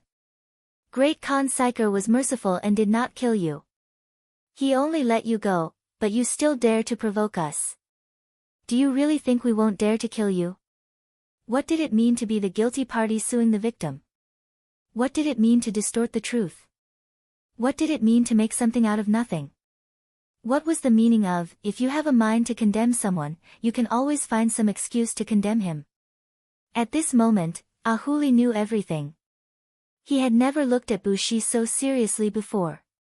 It was only at this moment that he realized that Bushi was a talent who could talk nonsense with his eyes wide open. If such a person were to be sent as an envoy, the effect would be unimaginable. Ahuli wasn't the only one who was shocked. Many others were also looking at this scene in shock. However, not all of them knew that this was a lie. Instead, they were considering the credibility of this matter. Bushi was powerful because his words were both true and false. For example, it was true that he loved the people and treated the army harshly. Because of this, many people believed in this saying. If that was the case, then everything would be easy to explain. Presumably, even the wizard was one of Ahuri's people. Everything that happened just now must have been arranged by them. He had actually managed to turn the situation around. It was no wonder that Ahuli valued him so much. After a while, Siker finally recovered. Now that he had come to this point, he had no way out. Otherwise, death would be the only thing that awaited him. Siker, who couldn't retreat anymore, used Bushi's words to shout loudly, "That's right, Ahuli. I once spared your life out of kindness, but I didn't expect you to be so unrepentant. You colluded with the wizard to fool everyone. Since that's the case, I can't let you live anymore. Men, take him down." Bushi's personal guards, who were already prepared, drew their swords and rushed forward after receiving the order. Their eyes were fierce, and they looked like they would kill anyone who stood in their way. If it was in the suburbs or a spacious place, there would be nowhere to hide in the face of these ferocious personal guards. However, this was a crowded square. The result was completely different. At this moment, everyone was huddled together. There was nowhere to hide even if he wanted to. Of course, Huli couldn't dodge, and it was even more difficult for those personal guards to get close to him. Guang, who had already received Yang Qindong's order to protect Huli, had also made various plans. Now that someone wanted to get close to Huli, without waiting for his order, the spies he had arranged in the crowd began to move. What are they doing? They haven't even explained the situation clearly, and they want to take him down. Are they trying to silence him? I think they're trying to silence him. This is a sign of guilt. What kind of person is Huli? He treats the people so well. How could he do something bad to them? They're obviously jealous. Come, everyone, let's protect Huli. Isn't it better to talk things out face to face? Within the crowd, voices rang out one after another. These were all words that Wang Guang had arranged beforehand. Now, with their lead, some of the commoners who did not know the truth also joined in the commotion and were not afraid of things blowing up. For a moment, it was even more difficult for those personal guards to get close to Huli. The situation was so chaotic that Shikir and Bushi didn't expect it to be like this. Huli, who was being protected by the crowd, was slowly moving out. Once he escaped, there would be two voices in the Great Crow City. This was definitely not what they wanted to see. After they looked at each other, they saw a fierce look in each other's eyes. Let's kill them. Sikong sighed and pretended to be forced to do so. Okay. Bushi was waiting for this sentence. In troubled times, severe punishment was needed. In the face of chaos, the most effective way was to kill until the opponent surrendered, until there were no opponents left. Men, call the archers and prepare to shoot. Bushi's face also flashed with killing intent. For his own glory and wealth, he treated these people as enemies. Originally, 2,000 cavalrymen were sent to the square to maintain order. As soon as the order was given, the cavalrymen quickly gathered and mounted their horses. Their bows were drawn, and their killing intent was overwhelming. Not good, they're going to kill indiscriminately. Everyone, be careful. Wang Guang, who was in the crowd, noticed this scene and hurriedly shouted out. He then lowered his body as much as possible and hid among the Mongolian and White Russian people. At the same time, his eyes were filled with anxiety, and he would occasionally look into the distance. He wanted to wait for Bugnam of Gojoseon to arrive with the main force. The new Second Army's 1st Cavalry Division's commander, Qiao Qiao, was the first to charge into the Great Crow City. There was a sudden explosion, and when the east gate was blasted open, many of the Mongol soldiers were still standing there in a daze. They simply couldn't understand why the perfectly fine city gate would suddenly break, and where the loud noise came from. Reality soon gave them the answer. The ground began to tremble, and the sounds of killing could be heard. A black whirlwind came from afar. A 5-star flag fluttering in the wind entered the eyes of the Mongol soldiers guarding the city. It's the enemy, it's the Han cavalry. On the city wall, a sharp-eyed soldier saw this scene and shouted out in fear. Where did the enemy come from? Where did the enemy come from? A Chiliarch who was guarding the city hurriedly climbed up and looked into the distance. Then, he said in shock, "No, that's impossible. How could there be so many enemies here? Did they fall from the sky?" It was no wonder that this Chiliarch was so shocked. This place had just been developed, and not only were the roads difficult to travel, it was also difficult for the army to transport supplies. They really couldn't think of anyone who would attack them at this time, as this didn't fit with the rules of the past. The so-called rules were meant to be broken. Before the 5-star army set out, they had prepared a large amount of biscuits, instant noodles, canned ham, bread, and other things. Not only did these things not take up much space, but they could also fill their stomachs, greatly solving the problem of logistics. Therefore, things that were impossible in the eyes of others were possible in the eyes of the 5-star army soldiers. Under the shocked gazes of the Mongolians, the 5-star army charged into the city. After the thick city gates were destroyed by the cannonballs, the five-star army charged into the city, breaking the iron rule that only the Mongolian cavalry could attack Seoul, and the Han cavalry could only defend. With the reward of military merits, all the five-star cavalry soldiers led the charge. They were like an unstoppable black whirlwind that no one could stop as they charged into the city. From time to time, they would even take out their bows and shoot at the Mongolian cavalry, killing people along the way. No one could stop them, and they were invincible. Division Commander Qiao Chao led the 1st Cavalry Division and charged into the city at lightning speed. Before the Mongolian cavalrymen could understand what was going on, they were already heading towards the square in the city. Before they set out, Division Commander Qiao had already looked at the map of the city, and he was very clear about his destination. After the 1st Cavalry Division, the other 3 divisions of the new 2nd Army also charged into the city. The Mongolian cavalry did not even have time to report, and they had already charged into the city, arriving at the city walls and taking control of the situation. Those who resist will be killed, those who surrender will live. The moment the 5-star army cavalry appeared, their battle cries shook the city. Following which, arrows flew in all directions, and the Mongolian soldiers who wanted to resist were killed before they could even find their war horses. More and more 5-star army soldiers entered the city, and more arrows threatened the lives of the Mongolian soldiers. In just 15 minutes, at least 500 Mongolian soldiers were killed, and those who were still alive were shocked by the unstoppable momentum of the 5-star army. Finally, some of them threw down their weapons and chose to kneel on the ground and surrender. These Mongol soldiers had spent most of their time in the Great Crow City, and their ferocious side had already been smoothed out. Facing the valiant soldiers of the 5-star army, who were completely unprepared, how could they be a match for them? Chapter 1407. Entering from the east gate, the sound of iron hooves stomping on the ground spread out.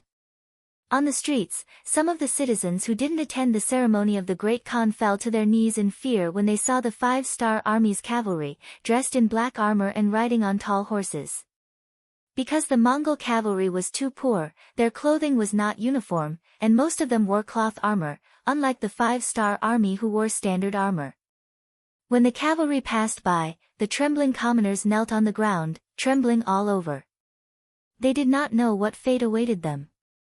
On the square, there were already hundreds of Mongolian cavalry raising their bows and arrows.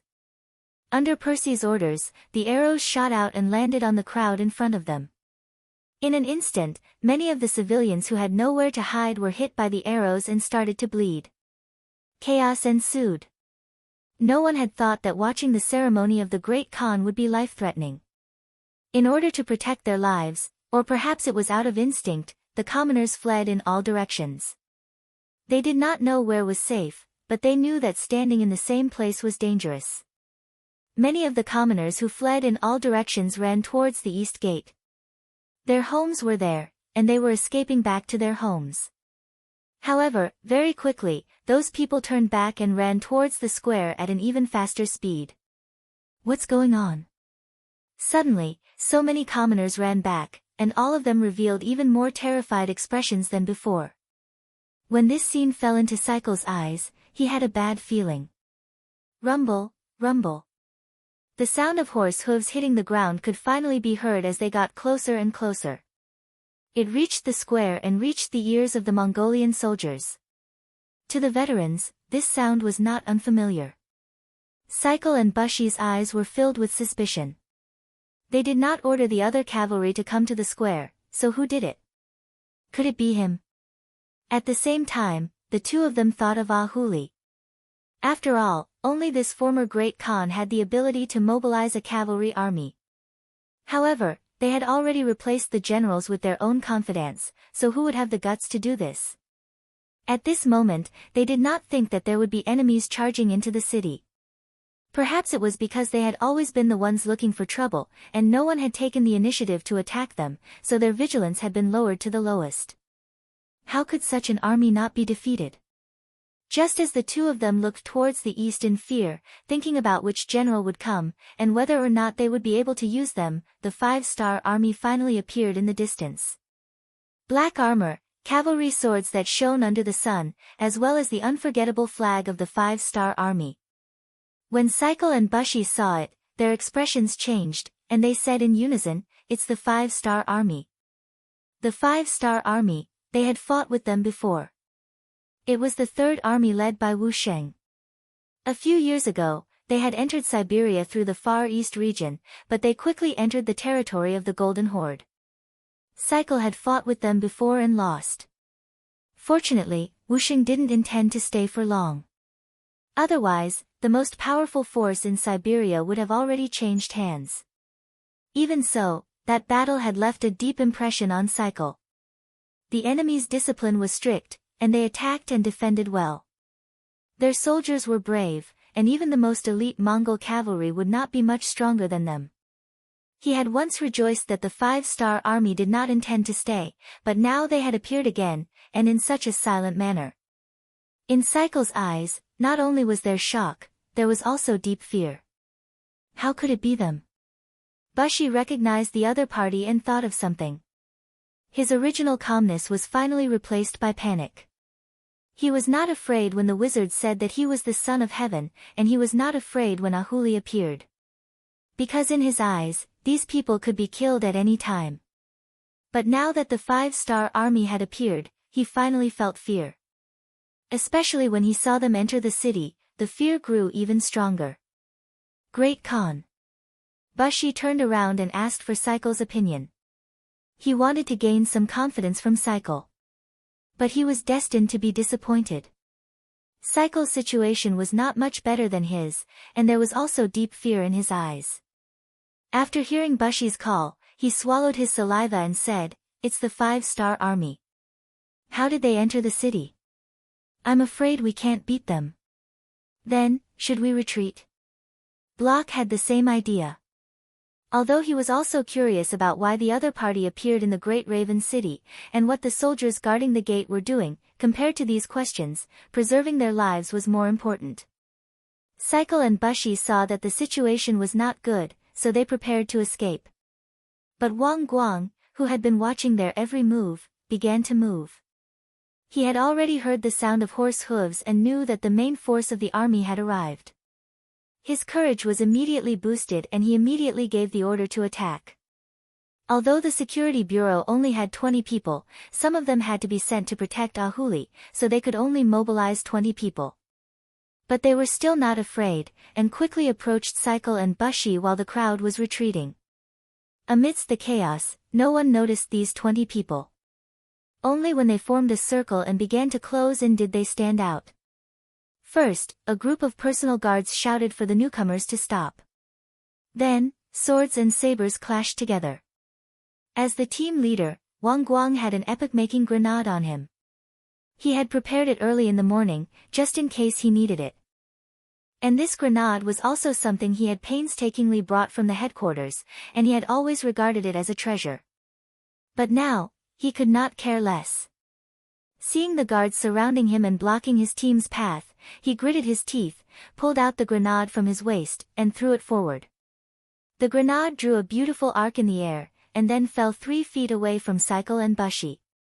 Although it was not very accurate, following the loud explosion, the 2 generals who had just mounted their horses were shocked by the loud explosion. Their horses also neighed and went crazy.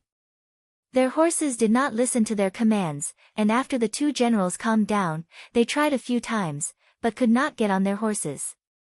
At this time, the vanguard cavalry of the 5-star army finally began to approach. Commander Qiao Qiao was still far away, but he had already knocked his bow. When he saw the scene of fighting, he did not hesitate to shoot. Immediately, an arrow pierced through a Mongolian soldier's back, and his body trembled as he fell to the ground. Shio shio shio. Shio shio shio, a wave of arrows arrived. Not only were the Mongolian guards dealt with, but even the main generals, Cycle and Bushi, were not much better off, and were hit by arrows. Although it was not fatal, their movements were restricted, and they could not escape. After throwing the grenade, Wang Guang, who had fallen to the ground, saw the main army arrive. A smile finally appeared on his face. He immediately got up, took out a waist plate from his waist, and shouted, "I am the team leader of the security bureau stationed in Siberia, Wang Guang. The two over there are the Mongolian guards, Cycle and Bushi. Quickly take them down." As his voice rang out, a group of 5-star army cavalry passed by him, and surrounded Cycle and Bushi, who were still howling in pain after being hit by the arrows. At the same time, a portion of the cavalry charged towards the thousands of Mongolian cavalry on the square. As the number of cavalry from the 5-star army increased, the overall situation was settled. Cycle and Bushi were injured and captured. Ahuli followed his agreement with Wang Guang and brought Commander Qiao Chao to peacefully reclaim the other 3 city gates. At this point, the new Second Army had taken down the entire Great Crow City with less than 100 casualties, including the 6 members of the Security Bureau who had died. The 5-star army entered the city, but they did not disturb the residents. Apart from a few more cavalry patrolling the streets, everything seemed normal. Even the more daring merchants and peddlers in the city who came out to set up their stalls were surprised to find that no one stopped or obstructed them. The Great Crow City was not the first city that the 5-star army had taken down, and it would not be the last city that they took down. As for what to do after entering a city, it could be said that they were very experienced.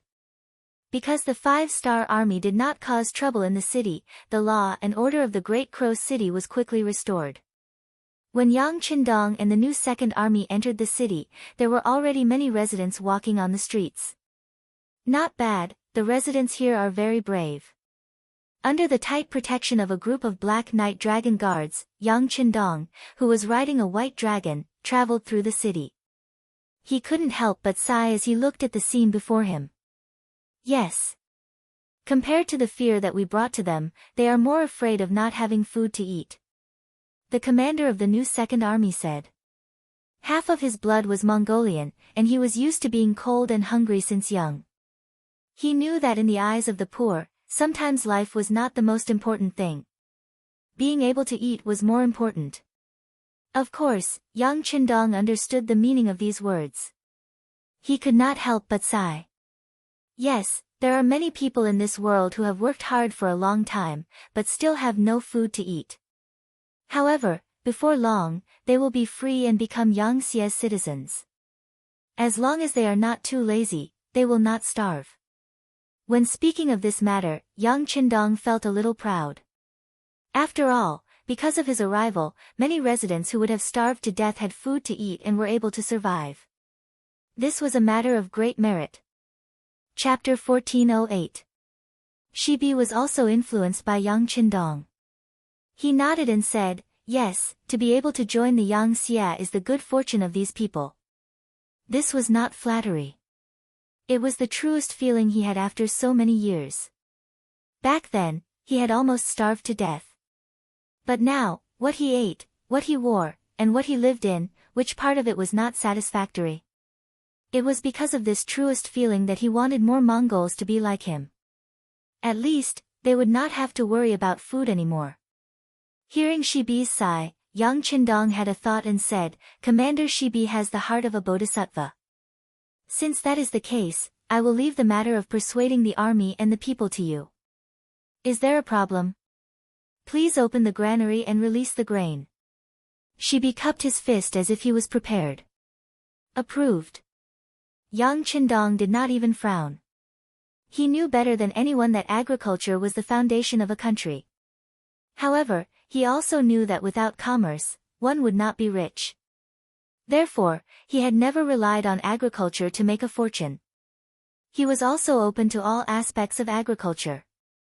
Not only did he encourage the people to farm, but he also set a protective price to prevent the price of grain from falling during good harvests. With the help of various policies, Yangtze had an unimaginable amount of grain. As long as he needed it, there would be an endless supply of grain from the 3 eastern provinces to the Far East and Siberia. Although at least 50% of the grain would be consumed along the way, Yang Qindong did not care about these losses. Just like when he came from the Far East, a few large grain transport teams also left the city. It would not be long before they arrived at Great Raven City to solve the grain problem. On behalf of the people, I thank the king. Shibi cupped his fist and bowed solemnly. Then, he left with the guards. Yang Qindong was accompanied by leader Wang Guang from the security bureau to his residence in the city. Guang Wang had made a great military contribution this time. Not only had he saved Ahuli Khan, but he had also left behind the two main culprits, Ziker and Busi. Hearing that he had wasted a grenade because of this, Yang Qindong laughed and said to Beta Persei, when group leader Wang leaves, give him 2 boxes of grenades. Oh right, give him a gun. Don't forget. Yes, young master, Beta Persei agreed with a chuckle. Guang Wang's face was naturally filled with gratitude. When he thought about how he could finally wear a spear, and how it was personally given to him by the 6th young master, how glorious it was, he couldn't stop smiling. From Wang Guang, Yang Qindong had a clearer understanding of the situation in Great Wu City. Oh, according to you, Ahuli is a talent. Then I'd like to meet him. Group leader Wang, please make the arrangements. Yes. Guang Wang immediately gave a military salute, then waved his hand to call over a team member and gave him a few instructions. Yang Qindong's residence in Great Wu City was where Ahuli used to live. The area was not small, and there were 5 courtyards. However, the things inside were too simple and crude. It could be seen that this Mongolian tribe was really poor. Even the Khan's living conditions were like this. While he was admiring the courtyard that didn't have many things, Ahuli was brought to the courtyard by the black cavalry. When Yang Qindong turned his head, the first thing he exclaimed was that Ahuli was a tiger general. He was almost 8 feet tall, and his arms were long. It was just that he didn't know if his arms reached his knees. Sinner General Ahuli greets King Wunan of Damyang. He had already heard a lot about Yang Qindong's deeds from Guang Wang. As soon as he saw him, he willingly knelt on the ground. The stronger one was, the more they admired the strong. Clearly, in Ahuli's eyes, Yang Qindong was the strongest of the strong. When he saw Ahuli standing upright even though he was kneeling, and was even taller than some people who were squatting, Yang Qindong couldn't help but sigh. It was a waste not to lead troops with this kind of figure. Yes, you are Ahuli, the Khan of this Mongolian tribe? Bugnam of Gojoseon, don't humiliate Sinner General. In your eyes, how could I dare to be called Khan? Ahuli had already heard from Guang Wang that the King Wunan of Damyang in front of him had the title of Heavenly Khan. It was he who led the army to defeat the Wala and the Tartar Mongol branch. Speaking of which, who knew how much stronger they were? In the eyes of such people, his position as the great Khan looked so laughable. Ha! Yang Qindong admired Ahuli's ability to read the situation. It was because of this that he asked, Ahuli, if this king allows you to lead troops to expand your territory, would you be willing? Ahuli, who was kneeling on the ground, suddenly raised his head. His eyes widened in disbelief as he said, Bugnam of Gojoseon allows me to lead troops, but I am a Sinner General.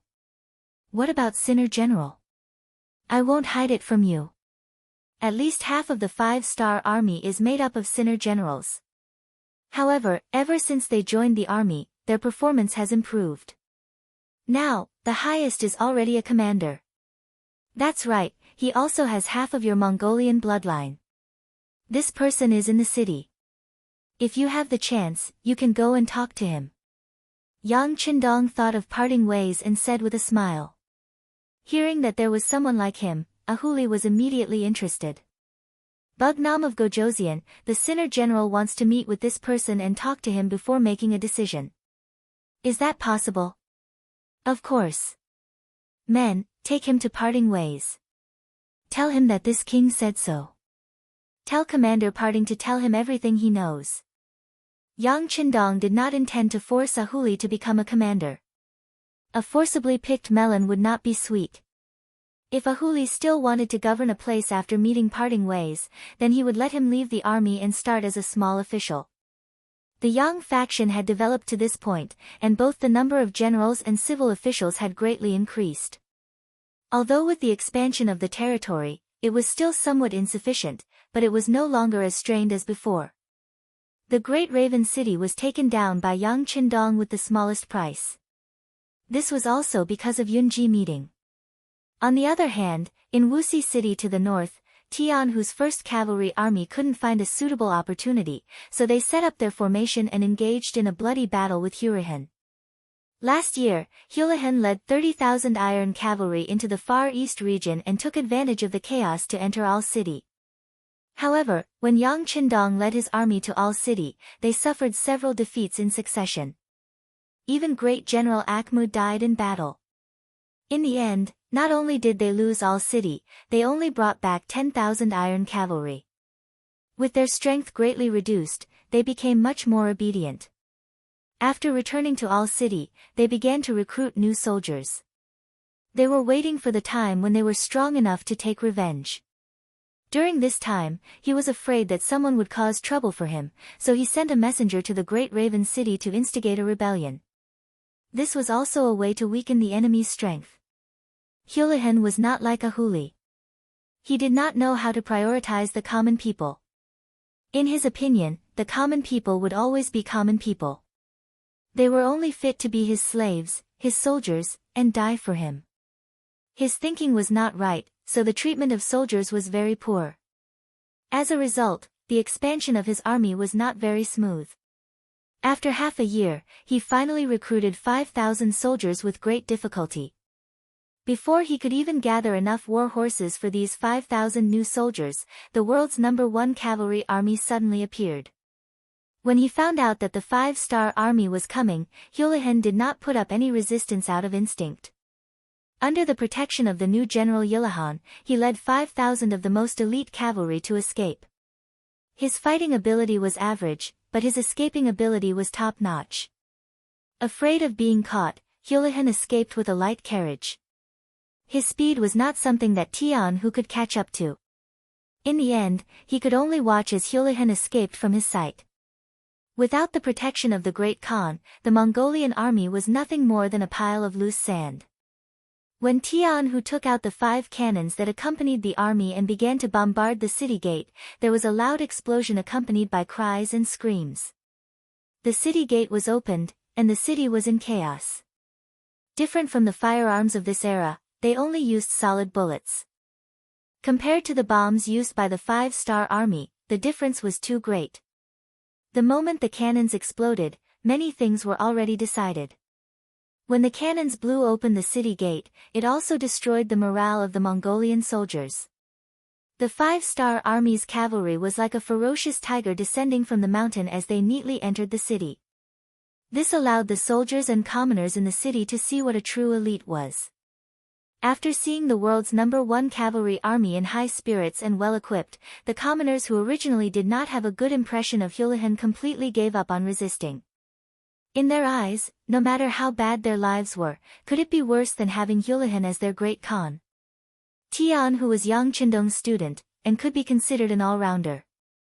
He knew that it was easier to conquer a country than to defend it. After taking over the city, he sent a telegram to Chen Bo in the Far East, asking him to send people to transport military supplies and send local officials to take over the city. At the same time, he calmed the hearts of the commoners and did the same thing as Yang Qindong, opening up the granaries to the commoners. The two armies unexpectedly descended from the sky, and the Siberian region quickly became part of the Yangtze's territory. A month later, this matter finally reached the ears of the Golden Horde and the Rasi principalities. After Hulahan escaped, the first person he sought refuge with was the great Khan of the Golden Horde, Aluhe Mahama. Genghis Khan's descendants had established 4 Khanates, namely the Golden Horde, also known as the Kipchak Khanate, the Chagatai Khanate, the Ajadai Khanate, and the Ili Khanate. The Golden Horde was conquered by Genghis Khan's eldest son, Joki, and grandson. After Genghis Khan's death, only his direct descendants, namely Joki, Chagatai, Ajadai, and Talyui's descendants, were known as the Golden Horde and had the right to inherit the Khanate's throne. After Talyui's son, Monk, became the great Khan of the Mongols, the range was further narrowed down to Talyui's descendants. The Yuan dynasty emperors and the Ming dynasty Khans, such as Dayan Khan, all came from this line. Chapter 1409. In 1242, Badass suddenly retreated back to Russia and led his army to launch the Second Mongol Western Expedition. The Mongol Western expedition quickly conquered the vast lands of Eastern Europe and the Caucasus. After the Western expedition, Batu established the city of Batu-Salai in the north of Astrakhan. The Volga River became the economic and political center of the Golden Horde. It had been more than 200 years since the Mongols first established themselves in Russia. Over the past 200 years, the resistance in Russia had become more and more intense. Even if Yang Qindong hadn't appeared, they would have become independent in the near future. However, with the arrival of Yang Qindong, history had to be rewritten. Aluhe Mahama was the current Great Khan of the Golden Horde. He was the 39th monarch of the Golden Horde. He was the true commander of the Mongols in this vast region. Hulahan brought 5,000 elite cavalry to join the Golden Horde. Mahama took them under his wing based on the principle of strength in numbers. However, his son, Bora, objected to this. Mahama was almost 60 years old. His son, Bora, had already grown up. Not only that, but his grandson, Hanyadali, would also become a general who could mount a horse and fight in battle. It was this inheritance that allowed his family to sit on the Great Khan's throne for so long. Bora, who had long been listed as the successor, objected. Even Mahama had to take this seriously. The father and son discussed the issue of Hulahan in the palace of Salai. "Father, I object to accepting Hulahan." Bora's voice was loud and clear. He was tall and strong, and his voice was full of energy. In contrast, Mahama wore a tiger skin draped over his shoulders. He leaned back on his dragon throne and said calmly, "Reason." Bora, who was used to his father's way of speaking, immediately said, "Father, Hulahan offended the 5-star army. This time, he only brought 5,000 cavalry.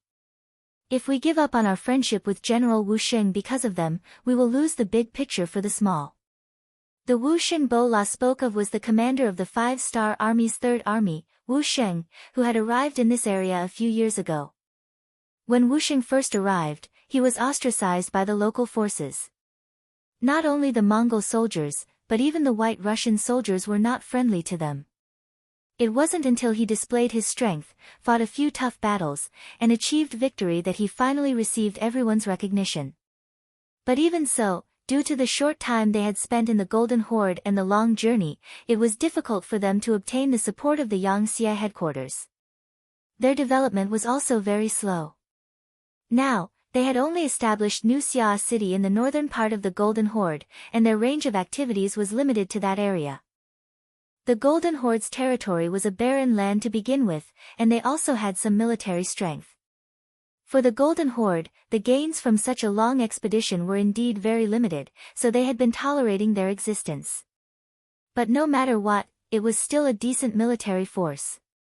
Furthermore, New Xia City was not far from the Ross Duchy's territory, making it a target for the Golden Horde to rope in. They wanted to use Wu Xing to suppress the Ross Duchy, which would make it easier for them to attack their opponents. This also made Wu Xing's position in the 3rd Army higher, making it easier for him to find a way to survive in the cracks between the two sides. This was one of the Golden Horde's military strategies against external forces, and it was also recognized by everyone. But now, they had to make an enemy out of Wu Xing for the sake of 5,000 Mongol soldiers. No matter how you looked at it, it was not worth it. Bora had doubts in his heart. Mahama slowly opened his eyes. "What's wrong? You can't hold it in anymore." "Father, it's not that I can't hold it in. It's that your son thinks that we will lose the big picture for the small." Bora's eyes were wide open, his face full of dissatisfaction. Looking at his somewhat childish son, Mahama knew that some things had to be made clear. He simply asked, "Father, let me ask you. Who is our biggest enemy right now?" "Of course it's the Ross Duchy." Bora didn't know why he would ask such a question. Even a 3-year-old child in the Horde would know this. "That's right." Mahama nodded. "In recent years, our warriors have been arrogant, greedy, and unambitious. They have long since lost the courage and bravery of their ancestors. On the other hand, the Ross Duchy, under the leadership of the Grand Duke of Blindness, Vasily II's nickname, has become stronger and stronger. Although they are not as strong as us, the gap between us will slowly shrink. If this continues, there will come a day when we will not be their match. They will be our greatest enemy. Bora agreed with this point. He had been working hard for this. At least his Mongol branch had changed. They had begun to practice horsemanship and strengthen themselves. But the Golden Horde wasn't just under their control. There were other branches that were also quite powerful.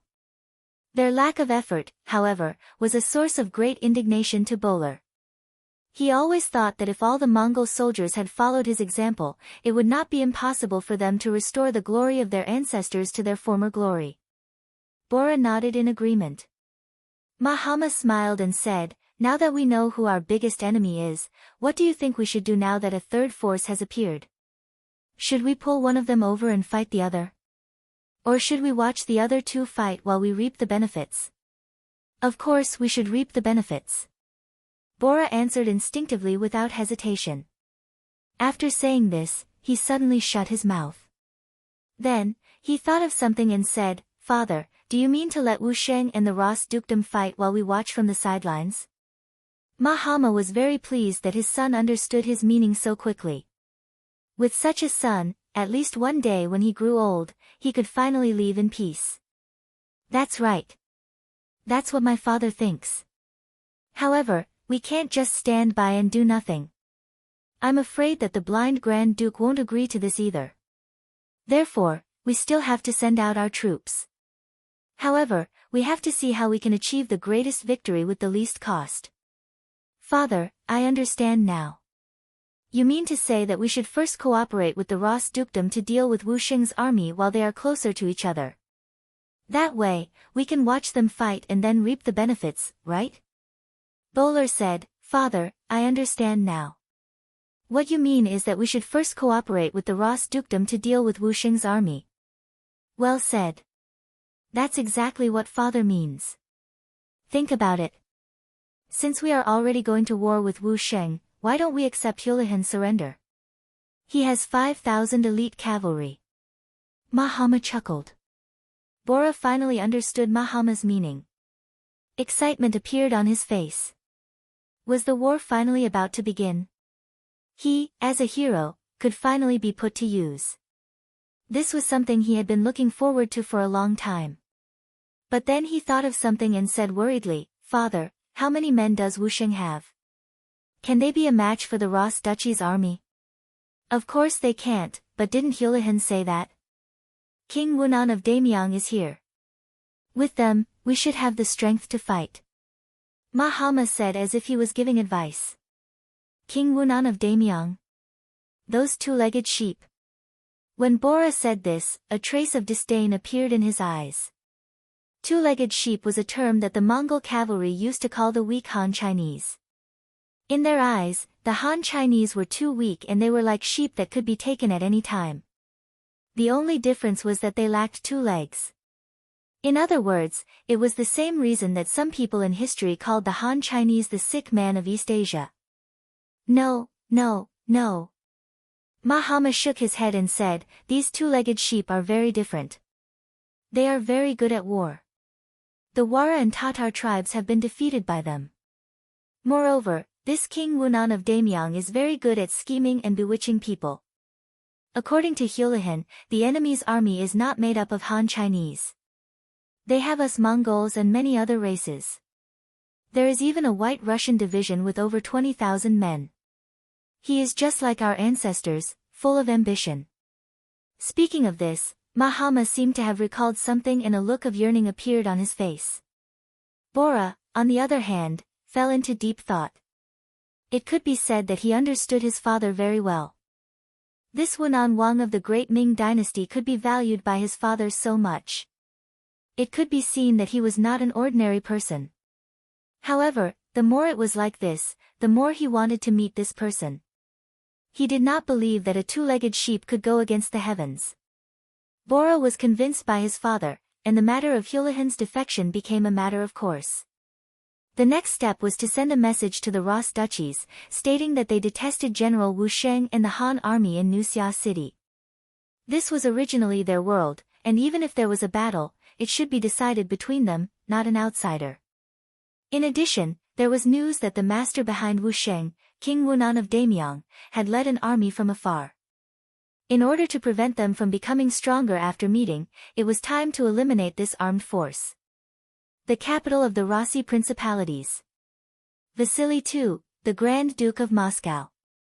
Because he was blinded, his vision was extremely limited, and he was nicknamed the Grand Duke of Blindness.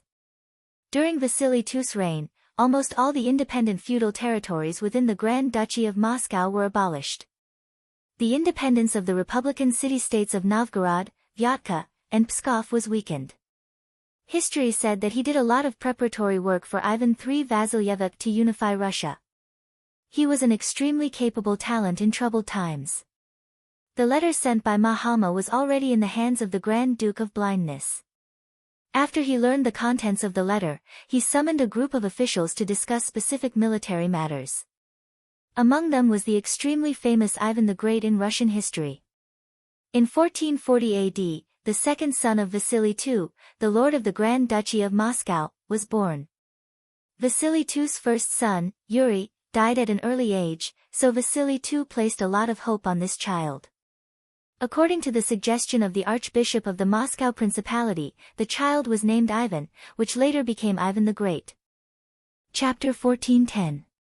His son Ivan, his generals Boris, Pyotr, Sergei, as well as Maxim from Novgorod, Turgenev from Vyatka, and Vanya from Pskov were involved in the meeting. The first thing the blind duke did was to announce Mahatma's letter to the public. After that, he sat there quietly. He knew that after reading the letter, his subjects would definitely have something to say. As expected, after the letter was passed around, one of the generals, Sergei, was the first to speak. Grand Duke, this is a good thing. As long as we occupy New Xia city, it will be equivalent to expanding our influence. This will be a great boost to our duchy and our Russian independence. Previously, they were afraid that the Mongols would suddenly interfere when they made a move on New Summer City. Now that the Mongols had the same idea and no longer had any concerns, it was time to make a move. Yes, we agree. Maxim and the others immediately voted in favor. Under the pressure of the blind Grand Duke, the power in their hands was getting smaller and smaller. If there was a chance to expand their influence, it would be a great opportunity to develop their strength. Naturally, no one wanted to miss out on something beneficial. After a while, several people spoke. Only Supreme General Boris and Ivan remained silent. They seemed to be thinking about something. The blind Grand Duke didn't hear them say anything, so he knew that they must have other ideas. He took the initiative to ask, Ivan, what do you think? Father-in-law, I don't have any ideas. Everything will be done according to everyone's wishes. Ivan raised his head. His voice was calm, but in his heart, he was somewhat unwilling. As early as when Wusheng first appeared here with the new army, Ivan had already dealt with them. At that time, Wusheng had received Yang Qindong's order to help the Rossi Duchy resist the pressure of the Golden Horde to the best of his ability. After the cooperation, the relationship between the two sides quickly became closer. It was also from then on that Ivan gained a better understanding of this Han army called the Five-Star Army. This army was well-equipped and well-trained. They fought in a methodical manner. Many of their advanced military concepts were often eye-catching. Furthermore, they often cooperated with each other to deal with the military oppression of the Mongol army. Gradually, Ivan began to have thoughts of using them for his own purposes. For this reason, Ivan made a heavy promise. He said that as long as Wusheng was willing to lead the army and surrender to him, he would become one of the great generals of the Ros Duchy in the future. At that time, there would not be many people in the entire country who would have a more important position than him. With such a promise, Wusheng only said that he would consider it. At that time, Ivan was still full of confidence, but after several years, he still did not receive an answer, so he knew that the other party was tactfully rejecting him. Although Ivan was puzzled by this, he had never given up on the idea of making the other party surrender. In his opinion, the Five-Star Army was too far away, and there were many things that were beyond his reach. As long as he sincerely invited them, they would definitely be moved by his sincerity. However, the situation hadn't come to a conclusion yet. The main force of the 5-star army had actually arrived as reinforcements. This made him completely lose all hope of getting the other party to surrender. It was inevitable that he would feel disappointed, but he was a determined person after all. Since this path did not work, he would not think about it anymore. It was just a pity for a talent like Wu Sheng. Right, the main force of the 5-star army had arrived. He heard that his master, King Wunan of Damyang, had also come. If that was the case, would Wu Sheng realize his prowess after he defeated this opponent? Would it be possible for him to come under his banner? Unknowingly, Ivan was filled with anticipation for Yang Qindong's arrival. He wanted to see what kind of ability this person had to be able to make a valiant general like Wu Sheng work for him.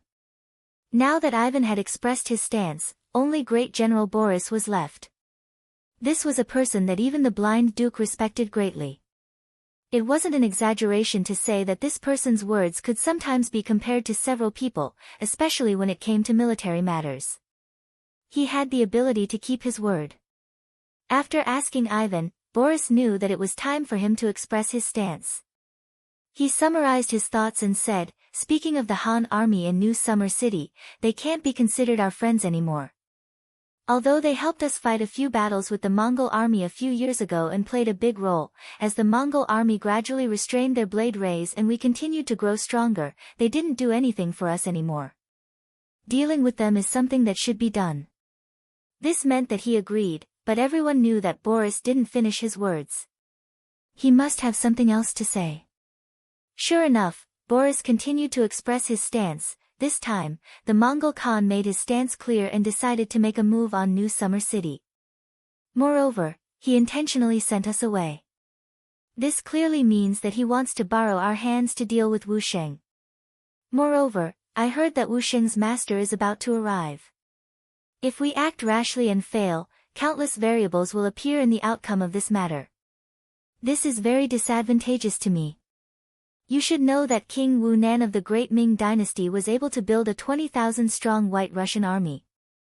This is enough to prove that this person has some means. Otherwise, why would our people risk their lives for him? Either we don't make a move against such an opponent, or if we do, we have to beat them until they have no choice but to retreat from this area. Well said. Great General Peter echoed loudly, "This King Wunan of Damyang actually dares to build a White Russian army and use our people to fight. Does he really think that we don't exist? This kind of person needs to be taught a lesson." After everyone reached a consensus, a smile appeared on the face of Grand Duke Blindness, who was sitting at the head of the table. "Well, since no one raises any objections, this matter will be handed over to General Boris. Everyone has to cooperate with him unconditionally. This is also a very important step in our expansion. We must win, and we must not lose." "Yes, Grand Duke." Everyone at the meeting loudly agreed. Thus, a large net was spread out to target Wu Sheng in New Summer City. New Summer City. It was originally an abandoned White Russian tribe's old site. But ever since Wu Sheng brought the New Summer Army here, he had begun to rebuild it. Taking into account the raw materials, although the city wasn't very big, it was still enough to support 200,000 to 300,000 people. Standing in the courtyard, Wu Sheng's face had a hint of vicissitudes of life. He stood straight and seemed to be thinking about something. If one paid attention to him, they would notice that his expression would occasionally become somewhat agitated. Sometimes, he would frown deeply, as if he was thinking about some difficult problem. Needless to say, he was happy.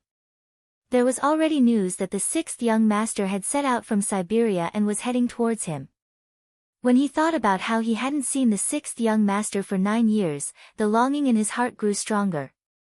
This feeling of reuniting after a long time naturally made him happy. But while he was happy, he was also somewhat worried.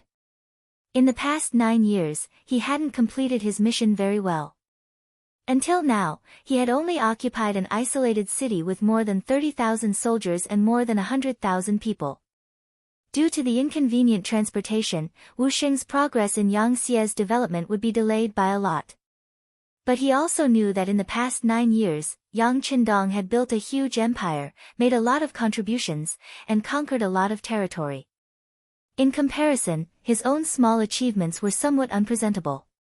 He didn't know if the sixth young master would be satisfied or angry when he saw him. Although he said that he was alone and didn't have any support, he had brought his army with him. But after all, they had brought an army with them when they came.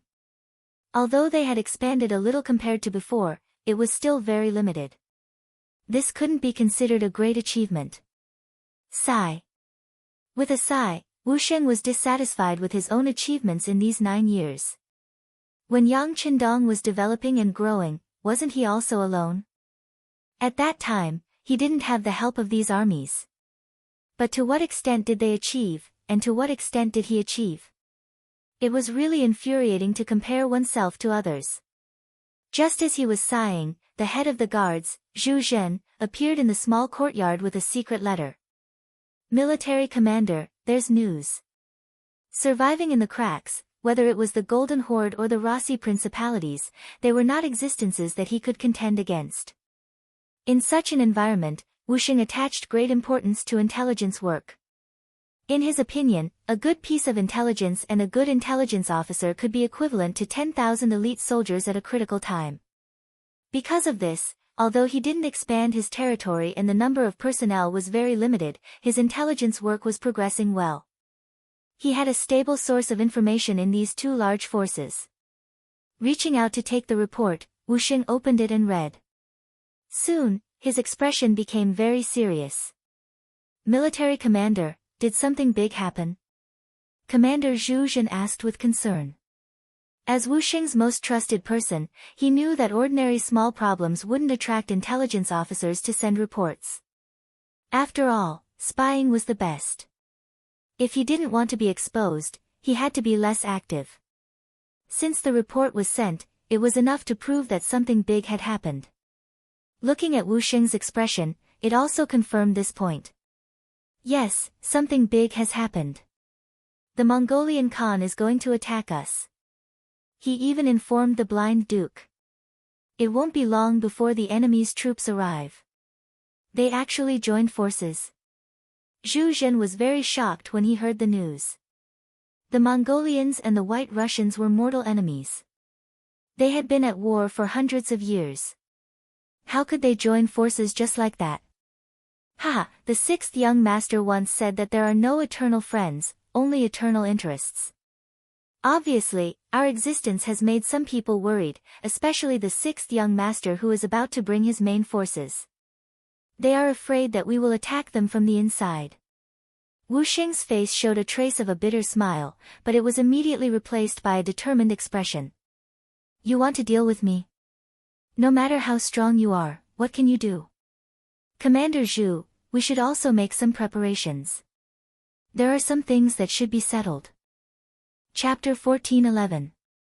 Ever since the Mongols weakened and the White Russians became stronger, Wu Sheng knew that New Xia would be besieged one day, but he didn't expect it to be so soon. Presumably, it had something to do with the sixth young master's imminent arrival. If it was in the past, Wu Sheng would have considered bowing to one of the powers in exchange for some space to survive. But now, the sixth young master was coming. He should make some achievements for the world to see. He had endured humiliation for so many years, and it was time to show his sword. Zhu Zhen was also excited at this moment. Was the army commander finally going to fight a big battle? This was great.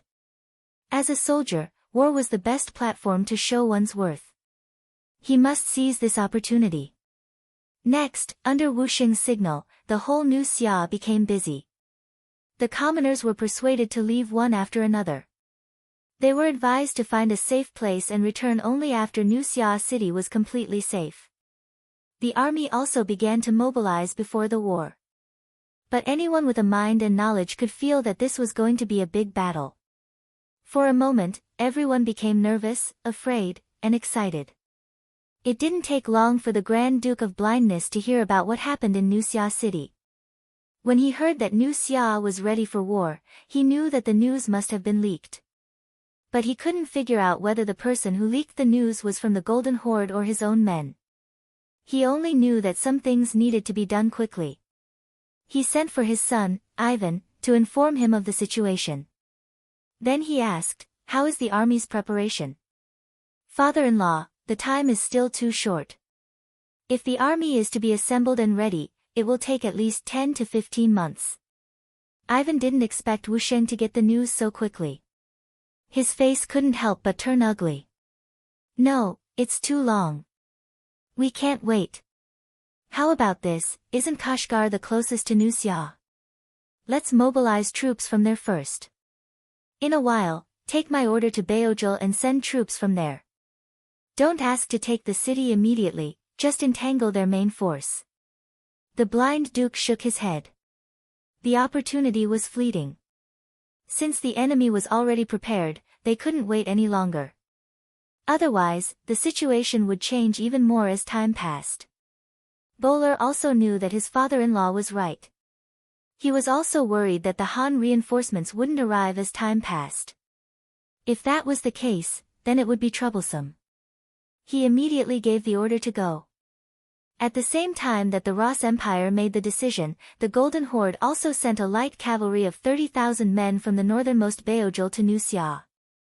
The two armies, one in the west and one in the south, vowed to destroy Wu Sheng in Nusya. During this period of time, the evacuation of the civilians in the city was basically completed. When Wu Sheng saw that there were no longer any civilians on the originally bustling streets, he knew that it was time to abandon the city. That's right, Wu Sheng had never thought of defending New Summer City to the death. Otherwise, he wouldn't have sent the commoners out of the city. As for why he wanted to defend, it was because he knew that there was an enemy spy in the new army, and this spy's status wasn't low. Now that he was about to leave the city, it was time to get rid of this spy buried in the army. Zhu Zhen passed down the order to convene the meeting. The Third Army was originally the Yang Xie's trump card. The soldiers under its command were the earliest Ling Feng soldiers. However, they hadn't received the support of a single Yang Xie soldier for 9 years. Now, the army was in chaos. They were no longer pure Han like they used to be. Apart from the Ling Feng's 3rd Division, which was still made up of Ling Feng soldiers, the 1st, 2nd, and 3rd Divisions were made up of young men from Mongolia and Russia. Apart from these 4 divisions, there was also the Nuzhan Cavalry Division under the command of the Third Army. In the large tent, Wu Sheng sat at the head of the table. Below him stood the 3rd Division's Division Commander Chun Yang and the Nuzhan Cavalry Division's Division Commander Yila. Below them stood the 1st Division's Division Commander Min Fu, the 2nd Division's Division Commander Luo Rui, and the 3rd Division's Division Commander Dan Shi. When Wu Sheng saw that all the military officers above the division level were present, he first swept his gaze across everyone. His gaze was unfathomable. "Ladies and gentlemen, we have received intelligence that the Rossi Duchy of the Golden Horde has sent an army to our Nusya city. In line with the principle of saving the people and losing the land, I have decided to abandon Nusya city and leave this place." "What?" When he said this, the 5 division commanders were shocked. Obviously, this was the first time they had heard this news. Wu Sheng sat at the head of the table and saw everyone's reaction. Especially when he saw the 3rd Division's Division Commander Dan Shi, he sneered. After a long while, the 5 division commanders stopped their discussion and looked at Wu Sheng. They wanted to continue listening to their commander. They also wanted to ask, since they were not going to defend the city, why did they still dig a horse trap outside the city? What was the use of doing these useless things? Wu Sheng had already guessed what everyone was thinking. His lips moved and he said, "I know that everyone must have a lot of questions. Well, I will explain it to you. Division Commander Dan, you say it." Dan Shi, the 3rd Division's division commander, was suddenly called out. This made him, who was already nervous and had an ugly expression, tremble uncontrollably. When he noticed that everyone was looking at him, he knew that he had to open his mouth. He pretended to be confused and said, "Military commander, why?" "I don't know either." "Oh. You still don't know?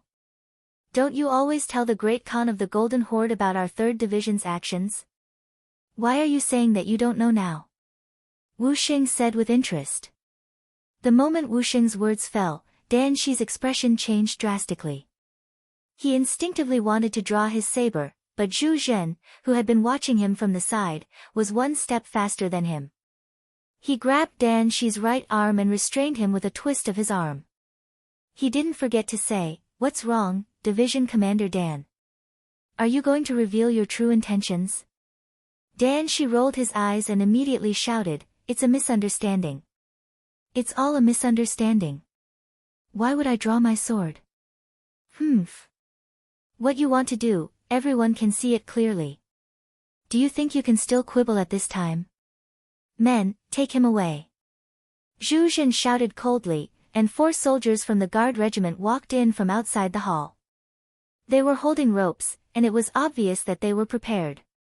They tied Dan Shi up tightly in no time. Seeing that he could no longer move, Dan Shi knew that his plan was over. He had no choice but to risk everything and shout, "Surrender! How can you be a match for the Golden Horde? If you surrender now, I can put in a few good words for you and spare your lives. Shut his mouth and behead him." Wu Sheng, who was sitting at the head of the table, pulled a long face. He was about to die, but he still wanted to bewitch others. Even if he was killed 1,000 times, it wouldn't be too much. Dan Shi was taken away, and the hall became quiet again. However, it could be seen that everyone's faces were a little ugly, especially the head of the 1st Division, Min Fu. He was originally half Mongolian, and like Dan Shi, he was not a pure Han. He was also worried that the same method would be used on him. But Wu Sheng changed his angry look and comforted, "Dan Shi is willing to be a dog of the Golden Horde. That is his ambition. But he shouldn't betray the 5-star army for his promotion and wealth. So it's not a pity to kill him. But you are different. You are loyal. I know this, and so does Bugnam of Gojoseon. You can relax." With these words, everyone's expression became better. Especially Chun Yang, the commander of the 3rd Division, and Yi La, the commander of the Nuzan Cavalry Division. There was a faint excitement in their eyes. Both of them had fought with Yang Qindong and knew how powerful the 6th young master was. They had received news that the 6th young master was coming from Siberia. They should be able to meet him soon. Thinking that the 6th young master was coming, their bitter days would come to an end. Now was the time for them to perform well. They couldn't help but feel a little excited. Now, they naturally listened to Wu Sheng's words. Wu Sheng was also in a good mood. After dealing with the traitor, Dan Shi, he felt more at ease. He ordered, "Gan Fang will take over the position of the 3rd Division's commander. Everyone else's position will remain unchanged. After the meeting, everyone should prepare to leave the city. This time, I want to disappoint the enemy. They spent a lot of effort but still couldn't find us." To put it nicely, it was a strategic retreat. To put it bluntly, it was a retreat. Wu Sheng had no choice. With more than 30,000 men under his command, he really couldn't fight the enemy head-on. Otherwise, he would be digging his own grave. After the meeting, the division commanders returned to their troops. Half a day later, New Summer City became an empty city. Except for the city walls and houses that couldn't be moved, nothing that could be used in the future was left behind. 2 days later, the 30,000 infantrymen of the Ross Duchy, led by Ivan, were the first to arrive outside New Summer City. When they saw the city gates open, they didn't dare to enter directly. Instead, they arranged for 100 people to enter the city to take a look. Only after he was certain that everyone in the city had left did he enter the city. As soon as they entered, they saw an extremely poor and empty city. After searching for half a day, they couldn't find a single grain of food. As for cattle, horses, and sheep, they couldn't even find their feces. Half a day later, the 30,000 cavalrymen of the Golden Horde arrived and got the same result. Chapter 14:12. Ivan was naturally very angry that Wu Sheng had retreated without a fight. What made him even angrier was that the general of the Golden Horde actually wanted to occupy a city that had nothing. In a fit of anger, he ordered his men to burn down all the houses in New Summer City and tear down the city walls. He even had someone leave a letter on the broken city wall with the words, "Wu Sheng is a coward," written in large letters. Ivan left angrily, leaving behind the general of the Golden Horde, who didn't know whether to laugh or cry. There was nothing to linger about in such a deserted city. He had no choice but to retreat and report back to his superiors. When New Summer City regained its silence and desolation, the scouts sent by Wu Sheng rushed back. When they saw that the city had been destroyed to this point, they were naturally very angry. Especially when they saw the words left on the broken wall, they turned around and left. They wanted to tell the army commander what had happened here and let the army commander make a decision. In the forest not far away, Wu Sheng met the scouts who had returned to report and learned of what had happened in New Summer City. His eyes immediately turned blood red. He was very angry. The destruction of the city meant that his years of hard work had been destroyed. How dare they call him a coward? Did they really think that he couldn't do anything to them? Gather all troops. Target Toph City. Set out. Wu Sheng decided to give them a taste of their own medicine. Although he didn't have the strength to attack a strong city, he had no problem dealing with a few small cities in the Ross Duchy. As long as he was fast enough and retreated in time, there shouldn't be any problems in terms of safety. The army commander made the decision. Although the division commanders thought that it was a little hasty, there was no such military plan before. But when they heard that New Summer City had been completely destroyed, they were all angry. No one tried to persuade the army commander, so they decided to take revenge. Toph City was about the size of a county. It was the northernmost city of the Ross Duchy. There were no more than 1,000 soldiers stationed here, and only about 20,000 civilians. A small city like this had neither resources nor wealth. Very few people would take a fancy to it. Therefore, when Wu Sheng appeared outside the city with more than 30,000 cavalrymen and entered the city without much effort, the people here either ran or fled. Those who couldn't escape would simply close their doors and hide in their homes, not daring to make a sound. Only a few people were injured, and they were injured by the Ross Empire's muskets. However, they were able to take over Toph City. This made Wu Sheng and the others feel less angry. Seeing that it was getting late, they decided to rest here for the night. They would also rob the city's storage of food and leave the next morning. It had only been one night, and there was no prior plan for this operation. Presumably, even the Russian Empire would not be able to find out about his goal. Wu Sheng, who was very confident about this, found a relatively large courtyard and went to sleep. In the middle of the night, the sound of galloping horses could be heard. The head of the guards, Zhu Zhen, pushed open the door and entered. He said with a panicked expression, "Military commander, something bad has happened. There are many people outside the city and they have surrounded us." "There's such a thing." While feeling shocked, Wu Sheng put on his armor and quickly rushed up the tower. At this moment, several teachers were standing on top of the city gate tower. All of them had solemn expressions. Clearly, they had realized that the situation was not good. After Wu Sheng reached the top of the city gate tower, all he could see were torches. The number of enemies gave him a feeling that it was impossible to count. "Military commander, it's too dark. We can't see how many enemies are coming. We also don't know which direction to charge in. What should we do?" 3rd Division Commander Chunyang walked over and asked for military orders. Wu Sheng was not a god. If others couldn't see clearly, he naturally couldn't see clearly either. However, as a military commander, he still had the calmness that he should have. "Don't panic. We'll deal with whatever comes our way. Since we've been surrounded, we won't be able to figure out if there's an ambush outside. We might as well stay here and wait for reinforcements to come and rescue us.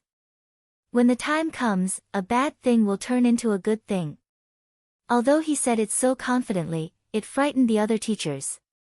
They were waiting for the military commander to decide which direction to break out of the encirclement, but they didn't expect that they would have to defend the city.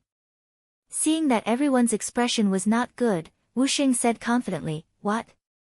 Have you all forgotten? The 6th young master will be here soon. As long as we spread the news, it won't take long for reinforcements to arrive. We are no longer homeless children, rootless duckweeds. Yes, yes. Chunyang nodded. Then we'll defend the city. There's a lot of food in the city. We can hold on for a while until the 6th young master arrives. That will be the time for us to take revenge. Division Commander Yi Dai was also excited. As high-ranking officers who joined the 5-star army early on, they all treated Yang Qindong like a god. It was as if as long as the 6th young master arrived, there was nothing that couldn't be solved. Since the 2 teachers had expressed their opinions, the other 3 teachers couldn't say anything. Although they didn't know why everyone was so confident, the discipline in the 5-star army was strict. Once the military commander gave an order, everyone had to follow it. Otherwise, they would be beheaded. Seeing that everyone agreed, Wu Xing said, "If that's the case, then send someone out to deliver the message. We have to inform the 6th young master as soon as possible." Is Vice Division Commander Lu Dai here? I am here. The Deputy Division Commander of the Nuzhen Cavalry Division, Lu Dai, stepped forward. The 6th young master knows about you. This time, you'll be the one to deliver the message. Don't worry, you'll only take a few people out. They'll only treat you as a decoy and won't chase after you. Remember, before we find the main force, we can't rest for a moment. The hope of the 3rd Army is all on you. Wu Xing walked up and patted Lu Dai's shoulder. Yes. Lu Dai felt a lot of pressure. He saluted and repeated, "Please don't worry, even if I die from exhaustion, I won't rest for a moment before we find the main force." Lu Dai left with less than 100 cavalry out of the city. Sure enough, as Wu Xing had said, the enemy soldiers on the outer perimeter only stopped them for a moment, and then let them go. With the help of the enemy's torches, Wu Xing heaved a sigh of relief when he saw that Lu Dai and the others had broken out of the encirclement. He then confidently said to everyone, "Leave a small group of people behind to guard the city. The rest of you can go back and sleep. Don't worry, it's so dark. We can't rush out and the enemy won't rush in." Being able to remain calm even if Mount Tai collapses in front of you was the style of a general. On this point, Wu Xing had done it. In fact, his heart was not as calm as it seemed on the surface. He did not know where Yang Qindong had gone with the main army, nor did he know if Lu Dai could find them. However, as the commander of an army and the main general of the army, he had to cheer everyone on at this moment. Outside Tove City, Ivan was leading 70,000 White Russians to the city gate. They were waiting for Wu Xing to escape. Their muskets were loaded with solid cartridges, their horses were saddled, and their soldiers were ready to provide support to the enemy at any time. Ivan was the one who burned down New Summer City and left the message. He didn't want to leave an empty city for the Golden Horde's army to live in, but he was also preparing to lure Wu Xing into action. Previously, his relationship with Wu Xing was quite good, so he had a good understanding of this person. He knew that such a hot-blooded man couldn't be provoked. So after he left New Summer City, he sent out a large number of scouts to keep an eye on these small cities. His intuition told him that Wu Xing wouldn't let this go so easily. Sure enough, just as he met up with the 50,000 reinforcements sent by the duchy, he received a report that the 3rd Army was spotted outside Tove City. Immediately, he rushed over with his army and blocked the way. Ivan was satisfied, but he didn't let his guard down. After all, it was night time. The enemy couldn't see him, and he couldn't see them either. So he immediately ordered his men not to attack unless they had his orders. He had to wait for the New Summer Army's main force to leave the city before attacking. Because of this order, Lu Dai and his cavalry weren't troubled too much when they left. But after half a day, they still didn't see any movement in the city. This time, General Shigao was suspicious. "Gongzi, could it be that Wu Xing who escaped just now?" "Impossible."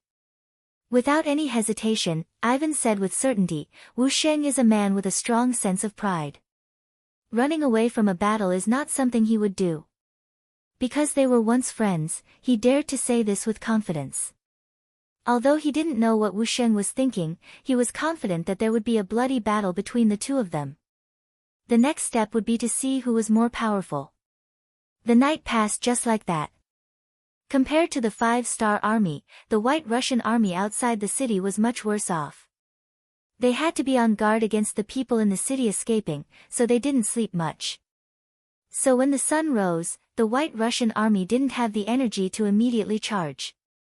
When the sun rose, Wu Sheng, who was on the city wall, saw the White Russian army's true strength. When he saw that the enemy had an army of 70,000, with 30,000 cavalry and 20,000 musketeers, he could not help but rejoice that he had not rashly attacked last night. Otherwise, who knew how many soldiers he would have lost when the musketeers fired in the night. After seeing the enemy's true strength, Wu Sheng knew that this was going to be a tough battle.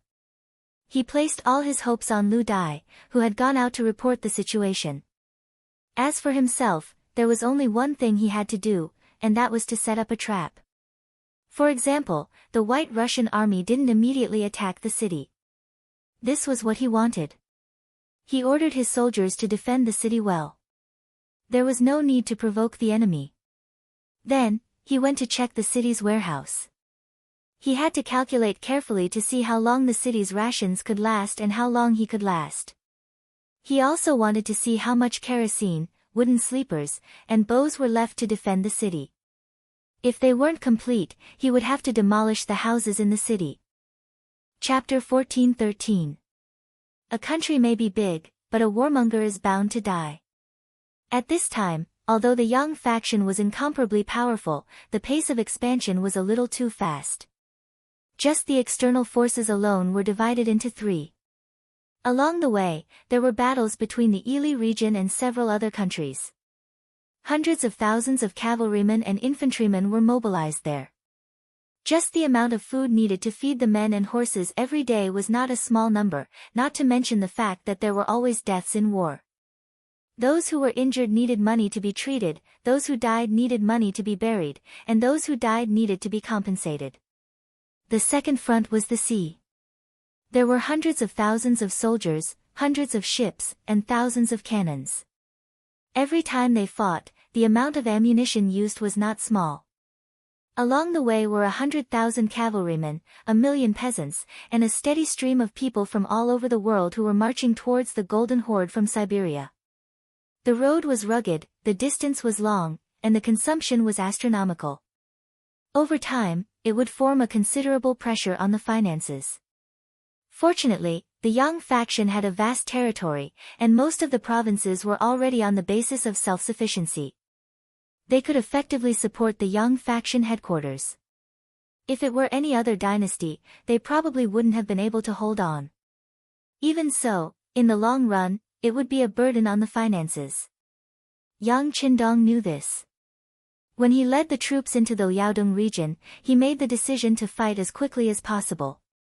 While there were disadvantages, there were also advantages. For example, when the navy attacked the cities, they seized a large amount of wealth and transported it back to Qiqian city. There were not only gold and silver, but also a large number of minerals that Yangxia needed. This income had exceeded the cost of the navy. This was a good start, and it also made many people in Yangxia realize how useful the sea could be. It was because of this that no one openly questioned Yang Qindong's expansion.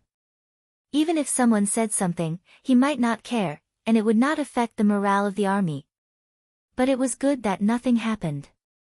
There was also the silver mining in Shaowei province that was starting to show results.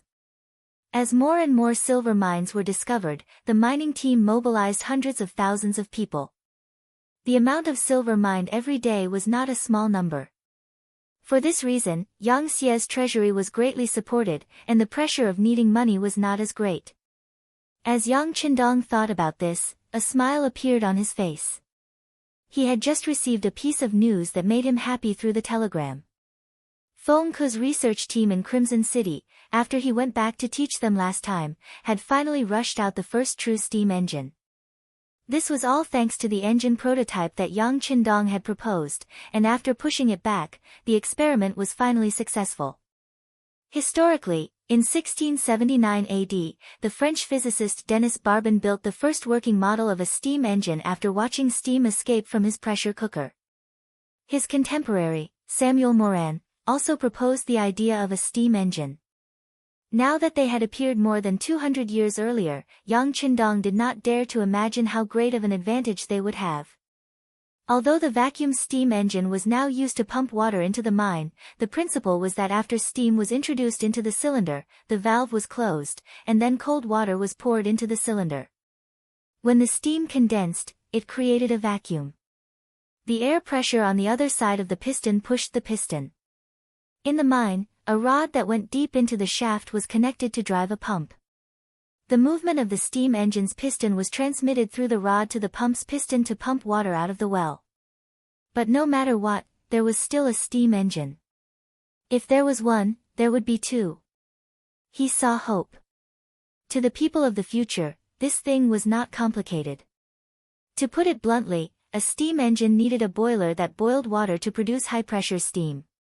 This boiler could use wood, coal, oil, natural gas, or even combustible garbage as a heat source. The steam expanded to push the piston to work. Once the steam engine technology matured, it was widely used in power stations, factories, locomotives, ships, and other fields. It was especially used on warships as the only prime mover at that time. After the telegram was sent, Yang Qindong was excited and happy for a while. He knew that with the steam engine, whether it was mining or other fields, the efficiency would increase a lot. This was the beginning of real industrial development.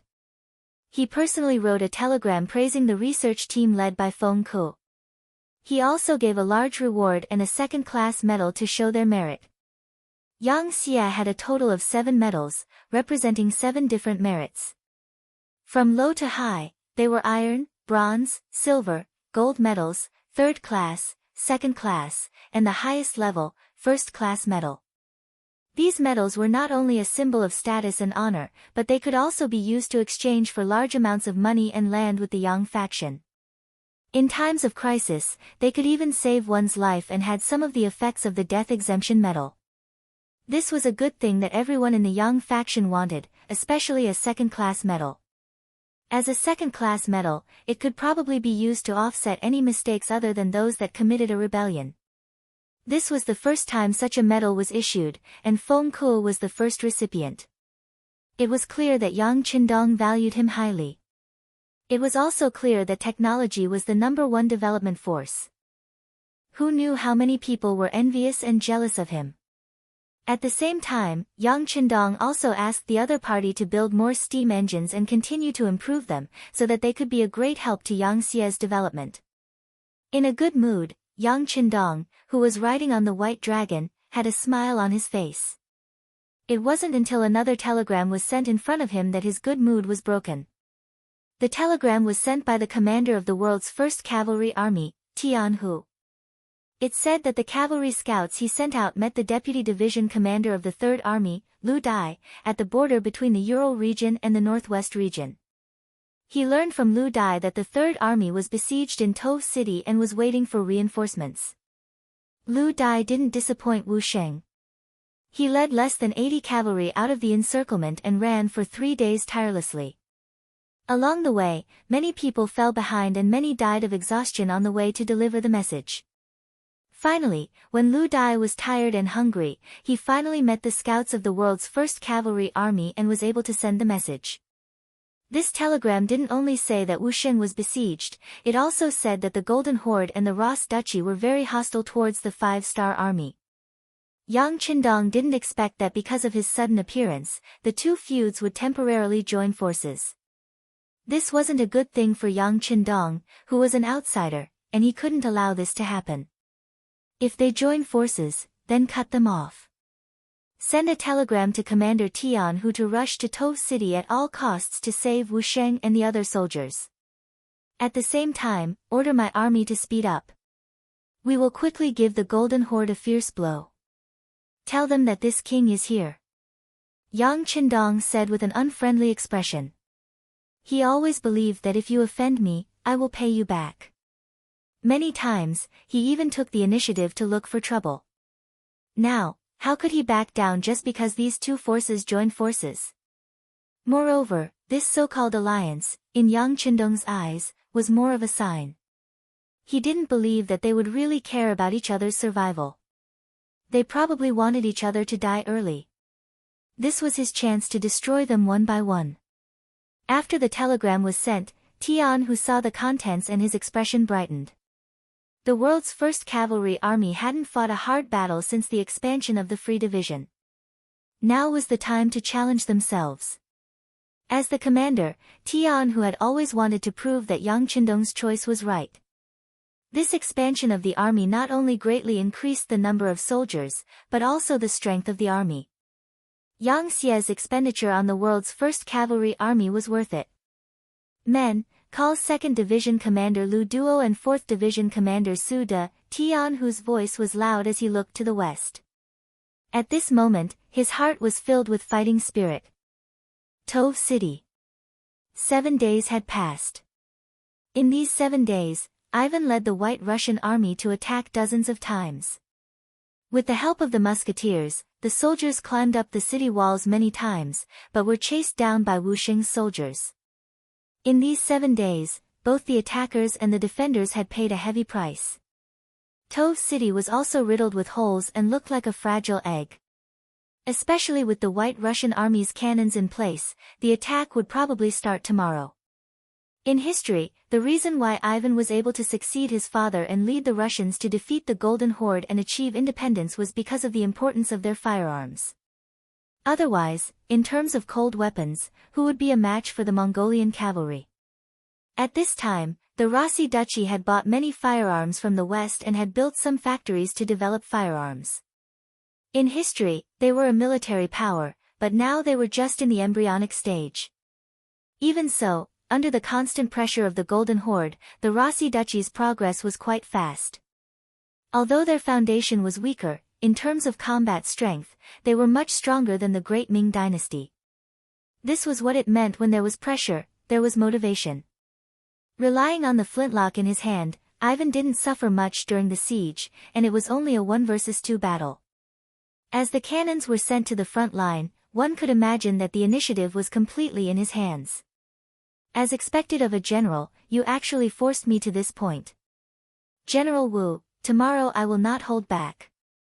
Ivan stared fiercely at Tove City, which was 2 miles away, with his large, spirited eyes. After that, he turned around and left. He admired Wu Sheng and gave him absolute respect, which was to attack with all his might. Even so, he still let Wu Sheng defend the city for 7 days. Ivan could not help but sigh at Wu Sheng's strength. However, he knew that with the appearance of firearms, individual bravery was no longer important. Tomorrow, he would definitely break into the city. At that time, he would give Wu Sheng a chance to return to his side. Otherwise, he would have to kill him. Chapter 14:14. As the future Ivan the Great, he had an extremely firm belief. In his eyes, there were only 2 kinds of people. One was to be used by him, and the other was to be killed by him. It was because of this potential that he was able to create such glory and become the first person to achieve complete independence in the Russian Empire. On the city gate tower of Tove City, Wu Sheng heaved a sigh of relief when he saw the Russian army retreating again before dusk. However, his face did not look relaxed. The Third Army was able to hold on until now only because they were defending the city and Yang Qindong was coming. These gave them the belief to hold on. However, only Wu Sheng knew that the Third Army was already at the end of its rope. The rations in the city were running out, and the soldiers were exhausted after 7 days of continuous fighting. More importantly, they had long lost contact with the outside world. No one knew if Lu Dai had passed the news of them being surrounded to the main army, or even if he had found the main army, no one knew. It could be said that they were holding on because they did not know what was going to happen. Once the city gates were breached, they would be able to breathe a sigh of relief. It would probably be the time for the army to be defeated. Wu Sheng raised his head and looked to the east. There was a glimmer of hope and determination in his eyes. He had already made a decision. If the reinforcements could not arrive in time, he would shed his blood in Tove City to repay Yang Qindong's kindness. This might be the last thing he could do. Commander, the scouts have discovered that the Russian army's artillery has entered the camp. The battle tomorrow will be much more dangerous. The Nuzhan Cavalry Division requests to join the battle. Just as Zi Wusheng was lost in his thoughts, Commander Yella walked to his side and gave him a standard military salute before speaking in a decisive voice. The Nuzhan Cavalry Division was a group of veterans who had followed Wusheng all the way from the first city. At that time, it was only a cavalry division. Later, as the army continued to expand, it was upgraded. In the past 9 years, there were not many veterans left in the division. Most of them had died in the war, but their combat power had never decreased. Soldiers who grew up in the flames of war had always been brave and fearless. It was because of the Nuzhan Cavalry Division's combat power that Wusheng did not send them up the city gate tower, no matter how difficult it was. Since they were the most elite cavalrymen, of course, they would only be able to display their advantage if they were mounted on warhorses. Wusheng's lips moved, but in the end, he nodded and agreed. He knew that this was the last moment. Just like how Yi Fan understood him, he also understood his opponent. This was a ruthless person who would never give any opponent a chance to breathe. All right, it's approved. Yes, General. Yella saluted again, then turned around and left. Wusheng's eyes moistened as he watched the Nuzhan's resolute footsteps gradually disappear into the distance. He knew very well that the Nuzhan Cavalry Division only had a little more than 8,000 people, and the White Russians still had 20,000 cavalry that had not moved. The White Russians were tall and strong, and they had immense strength. It was not guaranteed that they would win in a one-on-one battle. The ratio was close to 3-1, and the outcome of this battle was precarious. However, he had no other choice. If he didn't let the Nuzhan Cavalry Division charge out now, once the city was breached, the advantage of the cavalry would be greatly reduced. That would be a huge loss. Looking at Lu Dai's departing figure, Wusheng knew that he might not return this time. His mood instantly became much more downcast. That night, both the Third Corps and the White Russians had a good night's sleep. They knew that the final battle would be tomorrow, and they had to use this opportunity to recuperate and preserve their strength for tomorrow's battle. However, on a mountain path a few hundred li away, a group of 20,000 cavalrymen was galloping quickly with 3 horses each. Under the limited moonlight, the cavalrymen were racing against time. They came like the wind and left like lightning, heading straight for Tove City. The sky was finally bright, and the White Russians outside the city started cooking. Steam rose from the camp, and smoke rose in spirals. In Tove City, Wusheng had already changed into a clean set of armor and walked out of the barracks. Last night, he gave the order to take out all the food in the city for the army's breakfast. For this reason, some of the White Russians in the city had their food stored in their homes searched, causing many people to cry. Wusheng couldn't care less about this. If these were Han people, he would rather starve to death than steal food from them. However, they were a foreign race. The 6th young master had said that those who were not of his race would have different intentions. Since that was the case, so what if they stole food? What could they do to him? If they wanted to blame someone, they could only blame the White Russians led by Ivan outside the city. Both sides seemed to have foreseen something, and neither side was in a hurry. The breakfast lasted for 2 hours. At around 9 o'clock in the morning, the two sides finally got into position, ready to fight to the death. Cannons were pushed to the front of the White Russians. The black cannons were aimed at the walls of Tove City, ready to fire at any moment. General, why don't we capture some of the civilians and bring them up to the city walls? That way, the White Russians will have some reservations, the 1st Division's commander, Min Fu, suggested to Wusheng. No need. Wusheng shook his head without hesitation. He had already robbed the White Russians of their food, and he had already let them down. How could he joke around with their lives? Furthermore, based on his understanding of Ivan, even if he captured the White Russians and brought them up to the city walls, he would not stop Ivan from ordering the cannons to fire. It was still the same words. The other party was a ruthless person, a person who would not easily give up in order to achieve his goal. Since that was the case, why bother? Not only would it disgust Ivan, but it would also disgust him. After rejecting Min Fu's suggestion, Wu Xing looked to his side.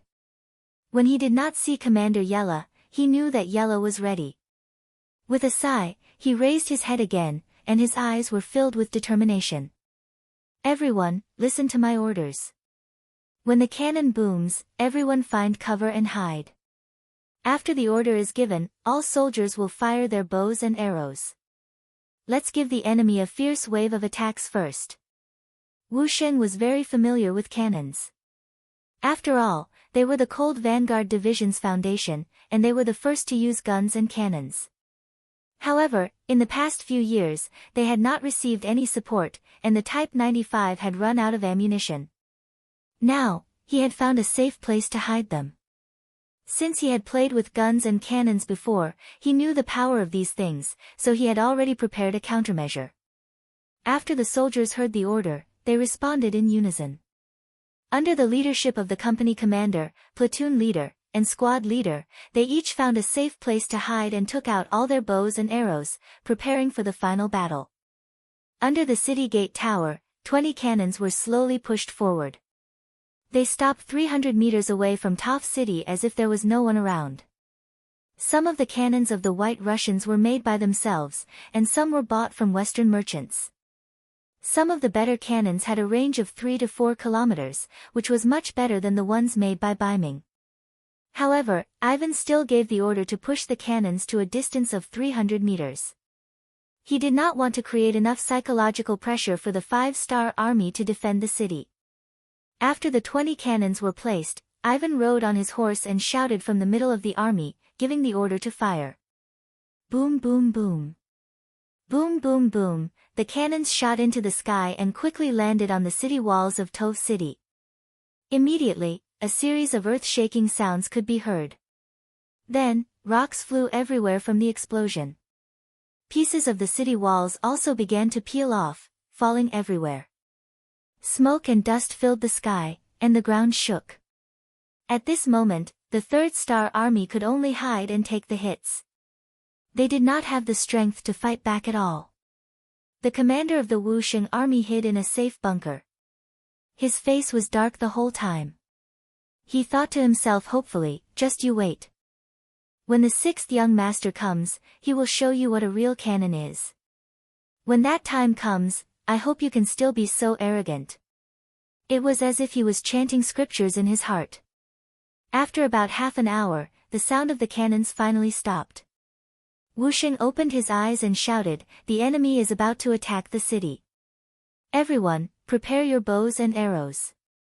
Under the city walls, after the sound of the cannons, the White Russians began to attack. In the previous cannon fire, not only did more than half of the city walls outside Toph City fall off, a part of the city walls also collapsed.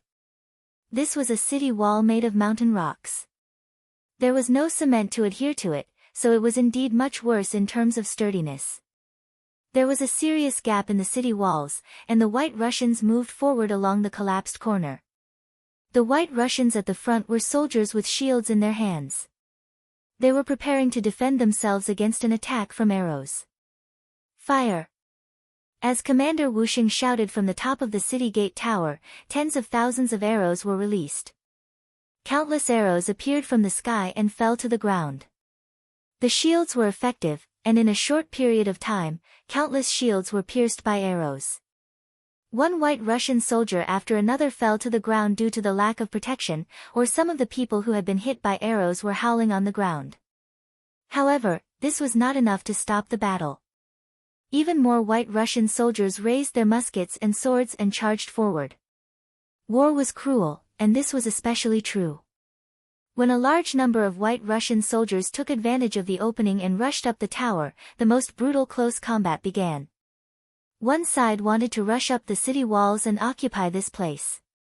The other side wanted to defend this place and not allow anyone to rush up. When their goals were in conflict, the only thing that mattered was who had the bigger fist and who had the final say. On top of the city walls, after a large number of White Russian soldiers swarmed in, many soldiers from the 5-star army also charged out. They held swords, sabers, and spears in their hands as they charged at the White Russian soldiers who were much taller than them. Chapter 14-15. Papa Papa. Papa Papa, with the sound of gunfire and smoke rising, the soldiers of the 5-star army who rushed forward were hit by the bullets and fell to the ground with blood all over their bodies. The distance of a few dozen meters was filled with human lives. Taking advantage of the short distance and the time taken for the other side to reload their gunpowder, the two sides finally clashed and began to engage in close combat. Under the brandishing of swords and sabers, heads were tossed high into the air one after another. Limbs were chopped off and fell to the ground. Lives were quickly lost one after another. There was no absolute victor here. Even if the side that survived in the end, it would be a Pyrrhic victory. Under the blades and swords, there was no distinction between identity and status. It was only about who was more agile, stronger, and luckier. The cruel close combat on the city gate tower unfolded. Ivan watched all of this with a smile on his face. Since the army had already climbed up the city gate tower, it meant that the initial victory had begun. With the advantage in numbers, he was 100% confident that he could win this battle. It was just a matter of time. His gaze was no longer focused on the city gate tower. He already had an idea of the situation there. He was now looking at the south gate of Tove City. He was waiting for something. Amidst the expectant gazes, the southern city gate opened from the inside as expected. Strong horses rushed out from the city, and cavalry warriors with sabers in their hands roared as they charged into the battlefield. Ha, they're finally out. Seeing the cavalry charging out of the city, Ivan was not only fearless, but he was also very happy. Then he said to the messenger beside him, "Raise the flag and order the cavalry to charge." The 20,000 White Russian cavalry that had been waiting on both sides of the army saw the flag and quickly charged from both sides. Their target was the Nuzan cavalry division charging out of the city. As the division commander, Yellow led the charge at the very front. Behind him was a group of 40 to 50 cavalrymen. At this moment, they were using Yala as the tip of the arrow formation, charging forward at high speed. Even though they could see the White Russian cavalry approaching from afar, none of them showed a trace of fear. The cavalry charge had always been a straight line. If anyone was scared or cowardly during this process, it would only create an opportunity for the enemy to kill them. The Nuzan cavalry division soldiers knew this very well. Everyone shouted loudly as if they wanted to vent the anger in their hearts. The two torrents got closer and closer, and then they quickly collided. Next, it was the arrow tip against the arrow tip. A battle of life and death had begun. The arrow tip formation is indeed powerful. Ivan looked at everything that happened and said with emotion. He was a person with great learning ability. Ever since he saw the new army use this formation to defeat the Golden Horde cavalry with the same number of people, he learned this method. Now that he was using it, he was very satisfied with the results. In a short period of time, both the city walls and the city walls had entered a white-hot tragic battle. Almost every second, someone died. At this moment, human lives seemed so ordinary and worthless. The flames of the battle continued, because both sides and the cannons were no longer useful. Ivan also ordered the cannoneers to pick up swords and sabers and use them as echelons of the army. He needed to send these soldiers up when the Third Army could no longer hold on. At that time, they would be the straw that broke the camel's back, the key to victory. 2 hours passed, and the battlefield was shrouded in the stench of blood, making people want to vomit. However, no one seemed to notice. The dead were already dead, while the living were still fighting, trying to seize a chance to live from the hands of the Grim Reaper. It's about time. After the battle had lasted for nearly 4 hours, Ivan said with emotion. Then, the flag was raised high again. The moment it was waved down, the 20,000 White Russian soldiers all pressed forward. The addition of these new forces would be an important factor in tipping the scales of victory. On the city gate tower, Wuxing raised his saber and swung it down. Another White Russian soldier was killed at his feet. Covered in blood, his killing intent caused the White Russian soldiers on the other side to involuntarily retreat. Using this time, he looked at the situation on the battlefield and his brows furrowed. At this point, all of the new army's soldiers had joined the battle, even the logistics soldiers and medics were no exception. However, they were only temporarily undefeated. And now, Ivan had sent another 20,000 White Russian soldiers. With this force, he could foresee that the new army's defeat was inevitable. Sixth young master, I'm afraid I won't be able to see you again in the future. I only hope that you can take revenge for this general. Before I die, I will definitely kill a few more White Russian soldiers to prove that the dignity of the 5-star army is inviolable. Wu Xing roared, "Fight for the dignity of the 5-star army." This shout quickly attracted the attention of the other soldiers. Immediately, the other division commanders and officers also shouted, "Fight for the dignity of the 5-star army." In that instant, the morale of the 5-star army soldiers, who had been suppressed, began to rise, forcing the White Russian soldiers, who had a certain advantage, to retreat. However, as more White Russian reinforcements arrived, this momentum was finally suppressed and pushed back. Not only that, but with the addition of the 20,000 White Russian soldiers, the 5-star army was suppressed to the point where they could not raise their heads. After more than 4 hours of bitter fighting, many of the warriors found it difficult to even lift their swords, let alone injure or kill their enemies. Does the heavens want my third army to die? Wu Sheng, who also felt his arms go numb, couldn't help but roar after cutting down another White Russian soldier. Following his shout, a boundless green light suddenly appeared on the east side of Toph City.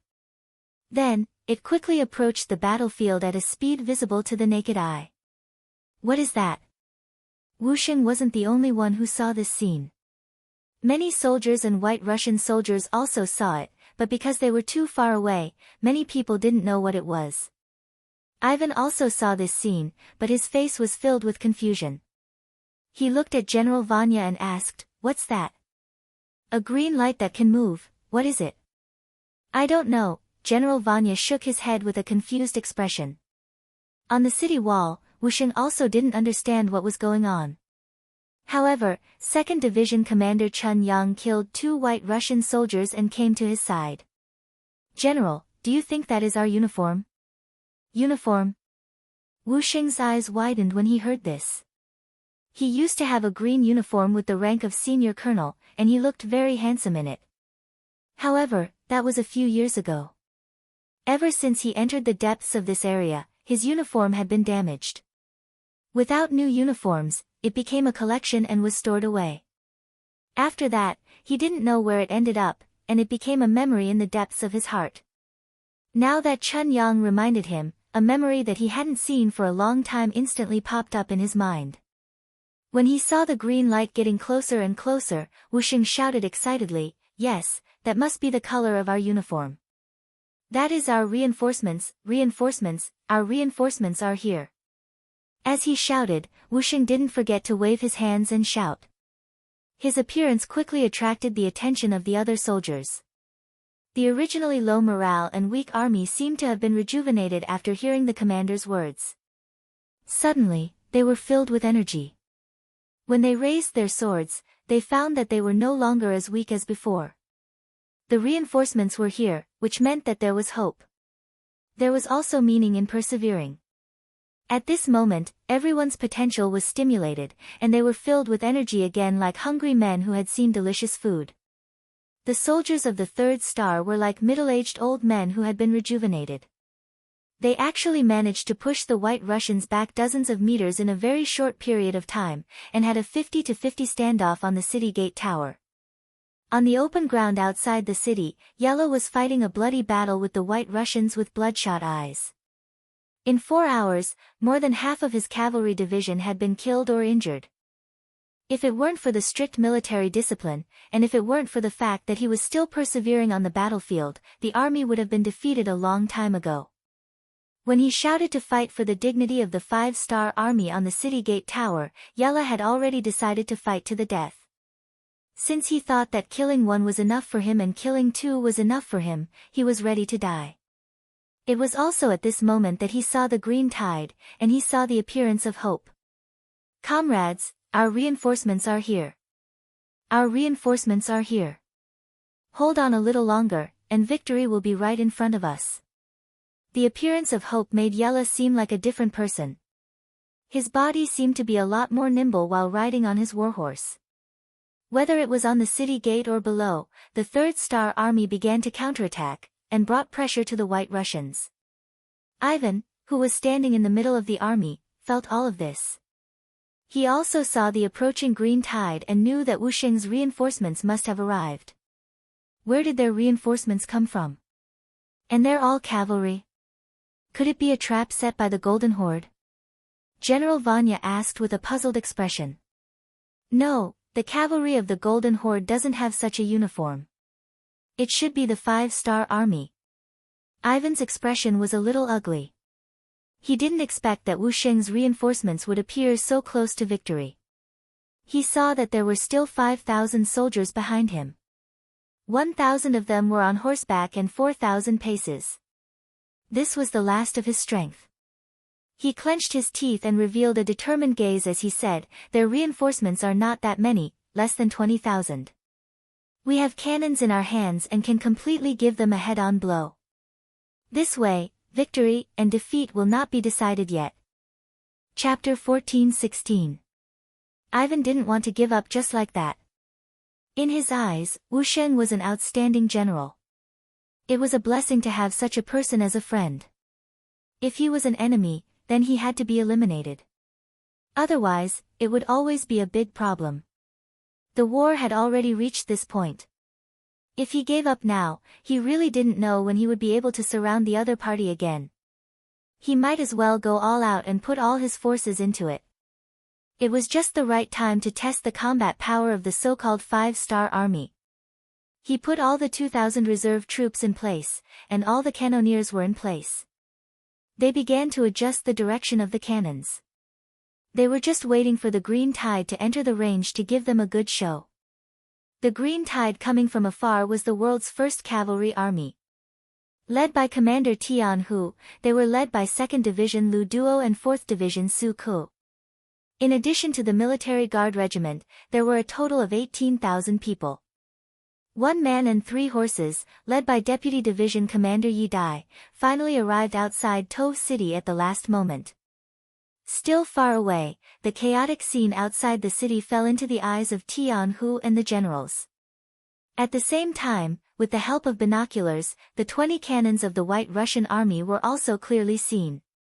They had already learned from Yi Dai that the White Russian army was good at using firearms, and the caliber of the cannons in their hands was not small. It was precisely because of this that they gradually became evenly matched with the old power of the Golden Horde. Cannons? They can deal with the Mongolian cavalry, but they are still a little lacking if they want to deal with the world's first cavalry army. Tian Hu's eyes revealed a look of contempt, but when he gave the order as he rode, he was very cautious. He said to Hu Helu, who was already the head of the guards, "Inform everyone that the other party has cannons. Don't let them hit them. Tell the soldiers to disperse and advance. Change the arrow formation to a 3-3 formation. These are solid cannons. They won't explode, so it's not a big deal. Also, inform 2nd Division Lu Duo to bring people to destroy the enemy's artillery position. Don't let them stand there and make people hate them." "Yes, Commander." After Hu Helu agreed, he quickly went to send the message. Not long after, the cavalrymen who were originally running in a group dispersed and ran forward in groups of 3. The change in the formation of the world's #1 cavalry army made it difficult for the White Russian artillerymen who were adjusting the direction of the cannons. This was the first time they had seen such a scattered formation. Without a concentrated enemy, even if the cannons fired, the casualties would be limited. Moreover, each cannon shell was expensive to make. It was not worth it to waste them like this. "Fight, don't be afraid of wasting." Ivan's expression turned ugly. He didn't expect the 5-star army to react so quickly. Especially the cavalry, they actually changed their formation while running. Not only was there no chaos, but they were also very orderly. Just based on this point, they were not any weaker than the 3rd-star army. The stronger the army, the more Ivan couldn't let them survive. No matter what, he still had the initiative on the battlefield. The Third Star Army was about to be destroyed. As long as he blocked the reinforcements from the Five-Star Army, after dealing with the Third Star Army, he wouldn't let a single person from the Five-Star Army escape. Pass down the order, split the cavalry into half to block the enemy's attack. Order the infantry to attack faster and finish off the Third Star Army as soon as possible. Ivan didn't have any intention of backing down. He was even prepared to eliminate the reinforcements from the Five-Star Army. Although the appearance of the reinforcements was out of his expectations, there were only 10,000 of them. He didn't put them in his eyes. On the battlefield, he still had at least 50,000 soldiers. On the other hand, the new Third Army only had about 10,000 soldiers. Even with the addition of 20,000 reinforcements, he still had a huge advantage in terms of military strength. What was there to be afraid of?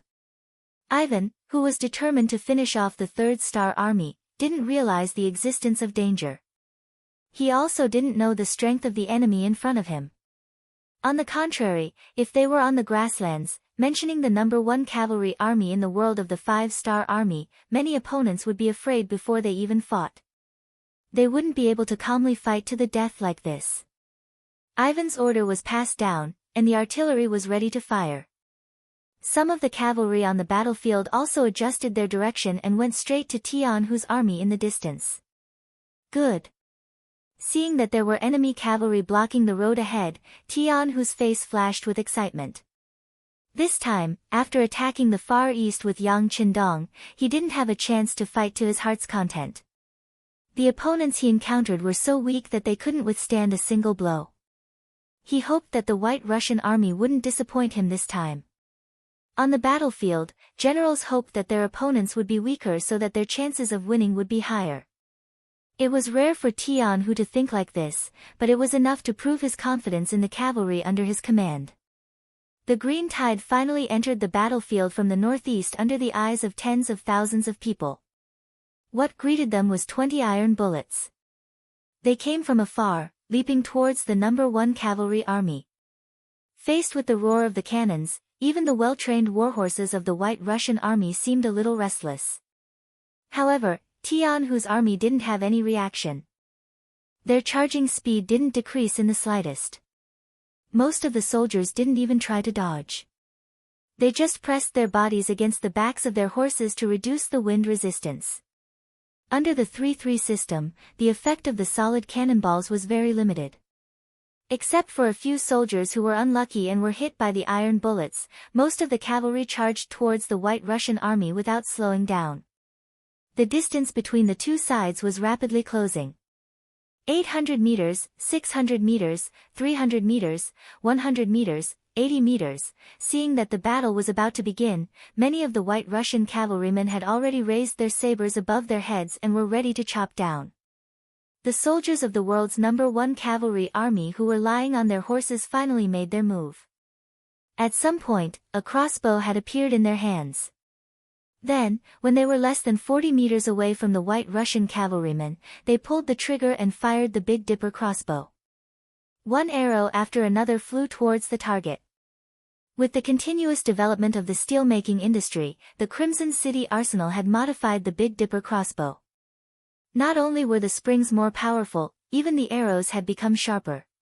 After testing, they could break through 4 centimeters of planks within 80 meters, 6 centimeters of planks within 50 meters, and 5 centimeters of armor within 40 meters without a problem. This time, Tianhu's Big Dipper crossbow had used such sharp arrows. When the arrows were fired, at such a close distance and without any warning, the sound of arrows piercing flesh could be heard. Following this, the White Russian army fell from their warhorses one after another. Because the warhorses were too fast, it was impossible to see what had happened from the distance. After the two horses collided, the White Russian army fell from their warhorses and collapsed on the ground.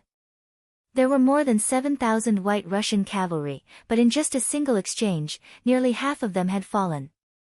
The remaining 3,000 or so cavalry could only defend under the attacks of the number 1 cavalry army's 3-by-3 formation. They were unable to attack at all. What happened? Ivan's eyes were wide open. Just as he was waiting for the 5-star army's reinforcements to be blocked or even heavily injured, he saw his own cavalry falling from their horses as if they had been possessed. Like dumplings, they fell to the ground one after another. This completely unexpected outcome had caught Ivan off guard. His expression was no longer playful and confident, but rather nervous and angry. "Young master, we should leave quickly. These Han people are too powerful. They have already broken through our cavalry formation and are rushing over." Seeing that the situation was not good, Vanya hurriedly shouted. Ivan was the favorite son of the Grand Duke of Blindness and the most likely descendant to inherit his legacy. If something really happened to him here, not only would he be punished, but even the family behind him would be punished and killed without leaving a single one alive. Vanya was extremely nervous as he felt threatened. On the contrary, Ivan wasn't afraid at all. On the contrary, he drew his saber and shouted, "Don't be afraid, the enemy's numbers are inferior to ours. We just need to charge and destroy their attacks. Victory will still belong to us in the end. Come, charge with this general."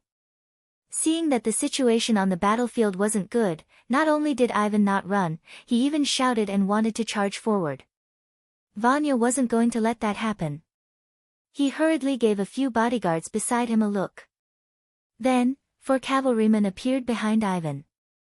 One of them raised his right hand and struck the back of Ivan's head. Ivan's excited shouts immediately stopped and he fainted. "All cavalrymen, retreat and protect young master. All infantry, stay behind to stop the enemy." Without Ivan, Vanya became the highest-ranking general here. His words became the new order. The bravery of the 5-star army's reinforcements shocked Vanya. At the same time, it also made him feel the existence of danger. As the representative of Pskov city in the Rossi Principality, Vanya was able to survive until now not because of his bravery, but because of his amazing foresight. He knew when to make the right decision. Reality proved that he was right. The 5-star army's cavalrymen, who were still several miles away, arrived in front of him in the blink of an eye. They rushed into the artillery formation in front of the city as if there was no resistance. After a series of slashes with their sabers, the artillery soldiers were defeated and left behind a pile of corpses. Then, a portion of the cavalrymen led by a general wearing a white cloak went straight to the center of the army. However, Vanya had already escaped with the unconscious Ivan. He left behind thousands of soldiers to form a long snake formation to block the pursuit of the 5-star army. Chapter 14-17. Vanya immediately took the young master and fled. Due to the urgency of the matter, he didn't even leave behind a proper sentence. This was the White Russian soldiers who had bitterly stayed behind. Without a commander, the other generals didn't know what to do next. It was inevitable that a trace of chaos would appear in the army. At this moment, Tianhu and the others launched a fierce attack. They used the Big Dipper crossbows to shoot at the enemies from afar, while they used the Divine Sabers to slash at the enemies at close range. In just half an hour, the first deserter appeared in the White Russian army, followed by a second, a third, and an increasing number. The valiant strength displayed by the world's #1 cavalry army quickly frightened the White Russian soldiers. When they discovered that their opponents were extremely strong, ferocious, and equipped with excellent equipment, they were far from being a match for them. Wu Xing gave a loud shout and launched an all-out counterattack from the center of the city. The White Russian army's morale finally hit rock bottom, and they began to disobey orders and flee in a large area. The commander wasn't present, and there were no unified orders. In addition, the world's #1 cavalry army was so valiant that no one could stop them wherever they went. Although they still had the advantage in terms of numbers, no one was able to form a unified resistance in a situation where the morale of the army was low. Even the White Russian cavalry that was fighting with the Nuzan cavalry left behind thousands of corpses and fled. Victory! Victory! Seeing that the Russian army had already escaped from the battlefield, and only his brothers were left outside the city walls, Wu Xing suddenly shouted. Then, with a plop, he knelt on the ground and fainted. After fighting for such a long time, under great psychological pressure, he suddenly relaxed at this moment. Finally, his body could no longer hold it in and he fainted. 4 hours later, Ivan finally woke up in the carriage. When he opened his eyes, he discovered that Tove City was no longer there. He was sitting in a simple carriage. He hurriedly shouted, "Men, men! Young master, you're awake." The curtains of the carriage were lifted and a head popped out. Who else could it be but Vanya? When Ivan saw Vanya, his head was still throbbing with pain. He only remembered that he was commanding the army on the battlefield just a moment ago. How did he end up in a carriage? He asked in confusion, "Where are we?" "Young master, we are returning to Moscow," Vanya explained while observing Ivan's expression. "Return to the city?" Ifan felt that his head was not as painful as before, so he asked, "Why did you return to the city? Was Wuxing's third corps destroyed?" Evidently, that blow had indeed stunned Ivan, so much so that he still couldn't recall what had just happened. Vanya had no choice but to explain everything that had happened outside Tove City. When he talked about how he had no choice but to knock Ivan out, his voice became much softer. This kind of action was somewhat disrespectful to his superior. If Ivan insisted on making an issue out of this matter, he was afraid that he would suffer a lot. When he continued to talk about how the cavalry of the 5-star army defeated the White Russians very quickly, he still had a lingering fear in his heart. He clearly didn't expect the cavalry to be so powerful and capable of fighting. Ivan was completely awake now. After listening to the entire process of the battle, he wasn't too angry. After all, as the future Emperor Ivan, he still had this bit of tolerance. However, he still had a gloomy look on his face. He was worried about how the cavalry of the 5-star army was so powerful that they weren't even afraid of cannons. Although the cannons were solid shells that had a long range and weren't lethal, the cannons had a short range. However, the fact that the cavalry wasn't afraid of cannons and their horses weren't even affected by the cannons was enough to prove that this army had seen cannons before. "General Vanya, this young master won't argue with you about this matter this time. However, there definitely won't be a next time." Ivan pretended to be angry as he said this. He was also reminding the other party that he couldn't be knocked out again. "Thank you for your understanding, young master. This one won't dare to do it again." Vanya let out a long sigh of relief. No matter what, this one was finally over. "All right. Now, immediately send out scouts to keep an eye on the 5-star army. We need to know their every move and their whereabouts." Ivan nodded and then made arrangements. He had already thought it through. No matter how powerful the enemy was, this was still the territory of the Ross Duchy.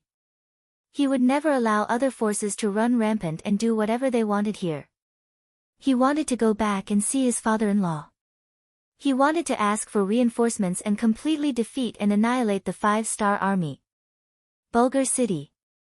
The northernmost city of the Golden Horde. As usual, the city gates opened in the early morning, and the number of people coming and going gradually increased. It was as lively as some of the cities of the Yangtze. The only difference was that the people coming and going here often led horses or other livestock. In this economically backward nation, bartering was still very popular among the people. On the contrary, the use of silver was sometimes limited. Behind a mound outside the city, Beta Persei put down a pair of binoculars in his hand, then turned sideways and whispered to Yang Qindong, "Young master, everything in the city is normal. Our people have already sneaked in. It seems that the other party didn't take any precautions." Lying on his back next to Beta Persei was Yang Qindong. At this time, he was holding an unknown grass stick in his mouth and looking at the blue sky above his head. Today's weather was good. The sky was blue, and there were a few cotton candy-like white clouds floating in the sky. It gave off a poetic and picturesque feeling. Tian, whose telegram had arrived yesterday. He had already joined forces with Commander Wu Sheng. Considering that the army had suffered heavy losses and had more wounded, they were heading to a Russian city called Oksino. They wanted to take the city and use it as a base for the army to rest and recuperate. In the telegram, Tian Hu explained that the White Russians had cannons and muskets. He also said that although the enemy's cannons were solid shells, they could shoot up to 3 miles away. In terms of range, they were already the strongest enemy the 5-star Corps had ever come into contact with. He asked if they could send a cold front unit to help them suppress the enemy's firepower on the battlefield in order to suppress them in the future. Yang Qindong had already mentally prepared himself for the fact that the White Russian army had firearms, and they were relatively powerful. How could they be easy to deal with if they could stand up to the Golden Horde when it was at its peak? How to make up for this gap was far from a problem that could be solved with the help of Wu Xing's Third Army. Although Yang Qindong was mentally prepared, the fact that the enemy's cannons could hit more than 3 miles away still greatly exceeded his expectations. At this moment, he could see the difference between the great Ming dynasty and the other countries. To think that they were still living in their own beautiful dreams and really thought that they were a great and powerful country. Look, the enemy's cannons can hit several times farther than yours. If they really fought, would you still be a match for them? In history, the Rasi kingdom had been suppressed by the Mongols too much and needed time to recuperate. Furthermore, their territory was large enough and their population was not large, so they did not have such great ambitions. Otherwise, they would have been able to push their way over from land and end the rule of the great Ming dynasty without even needing to do anything. As he sighed in his heart, Yang Qindong felt even more pressure. Outside of the great Ming dynasty, the Western countries were undergoing all kinds of reforms and rising. If he did not take advantage of this period of time to destroy them before they became fully powerful, it would be even more difficult to deal with them in the future. He was pressed for time. Yang Qindong would naturally fulfill the request in Tianhu's telegram. He had already sent a telegram to the army headquarters in Qiqian City when he left the Far East region and asked them to send an elite Cold Vanguard division to help him. Due to the importance of the Golden Horde and the Russian Empire, they had sent the elite 2nd Division of the Cold Vanguard Division, Shaofeng. Through the telegram, he knew that they had already entered the Aral region and were not far behind him. He sent out a telegram and asked Division Commander Shaofeng to send a regiment to meet up with Commander Tianhu.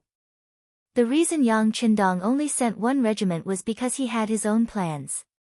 Faced with two enemies that could be described as huge, he would definitely not attack both sides with only 100,000 soldiers.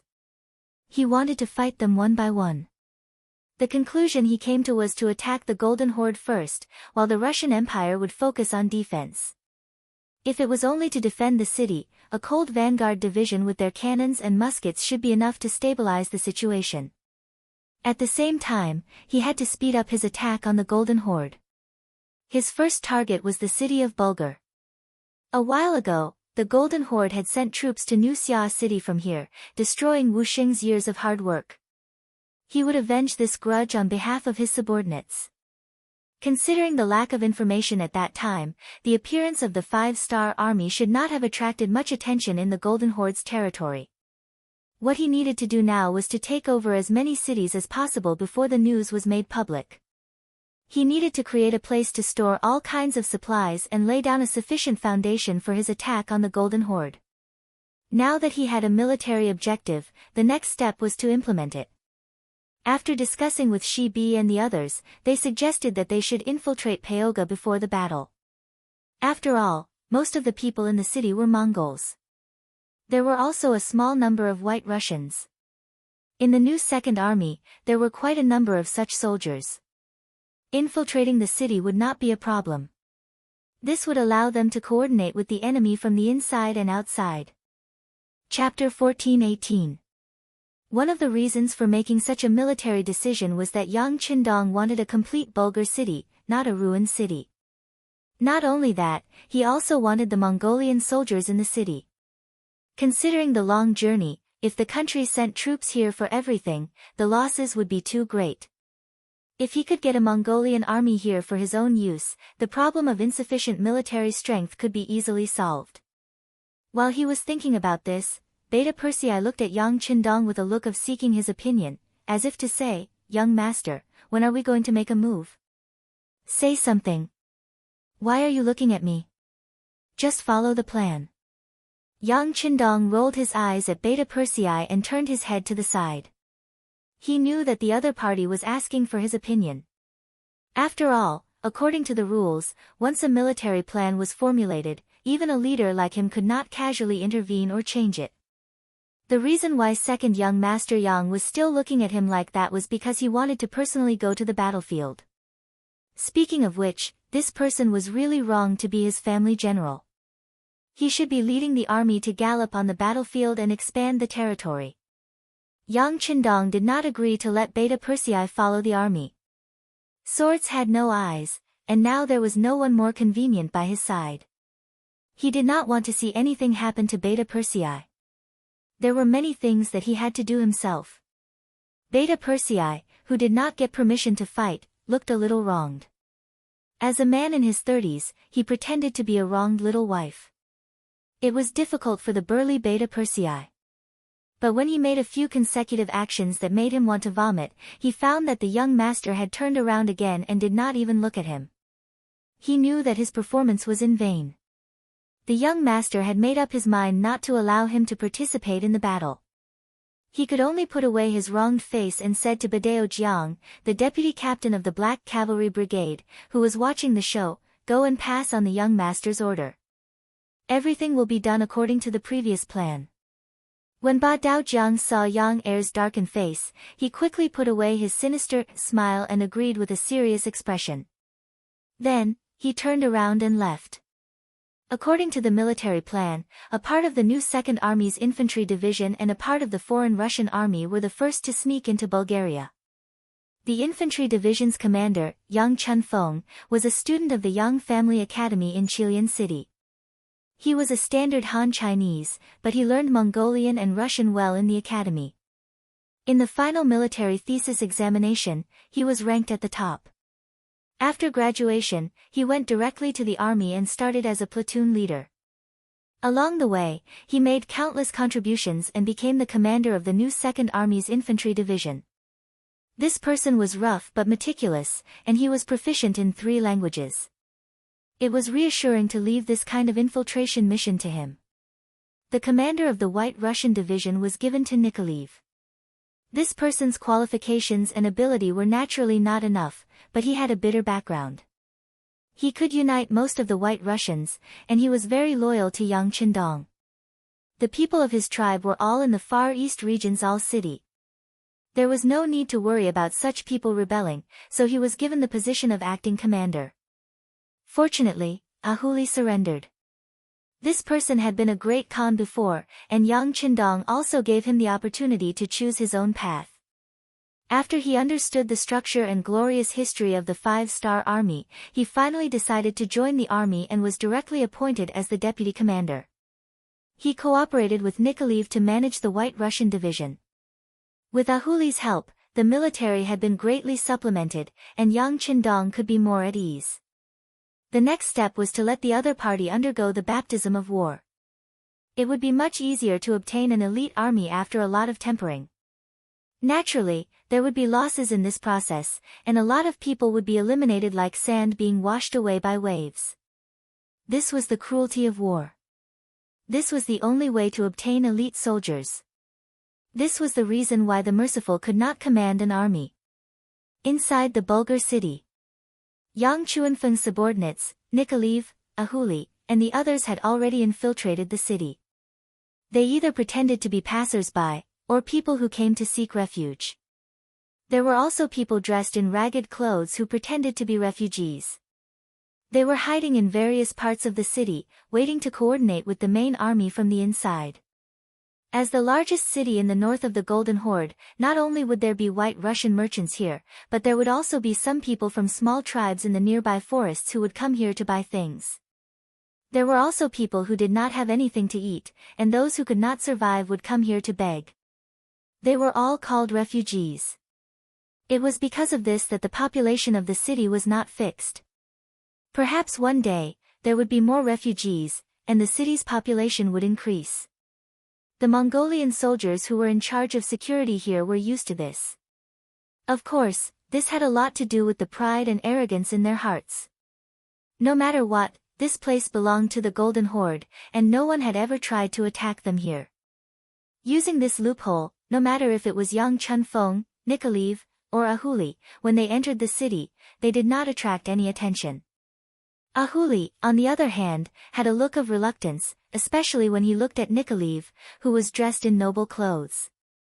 He said unhappily, "Look at you, it's a waste of good clothes on you." Ahuli looked down on Nikoliv. This was a form of racial prejudice. At that time, most Mongolians looked down on the White Russians. After all, they had suppressed them for more than 200 years. But how could Nikoliv look up to Ahuli? Hearing these complaints, Nikoliv snorted and said, "I am now the acting commander, and you are only the deputy commander. According to the rank, I am higher than you, and I have to listen to the commander's orders. Don't you know that?" Humph. This time, Ahuli did not say anything. He just snorted to show his dissatisfaction. He was willing to join the 5-star army, not because of Nikoliv. He really saw many Mongolian brothers in the 5-star army, and he heard from them that many Mongolians were living better and better under King Wunan of Daemyong.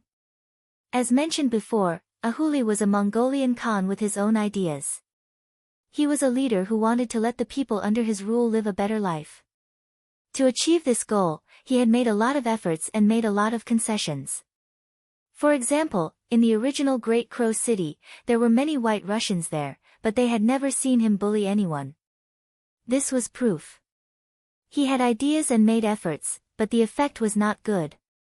Later, he thought about it, and it was because he was not big enough. Now, young Chandong was here. He had more ideas than him, and he did things better. More importantly, he was strong enough.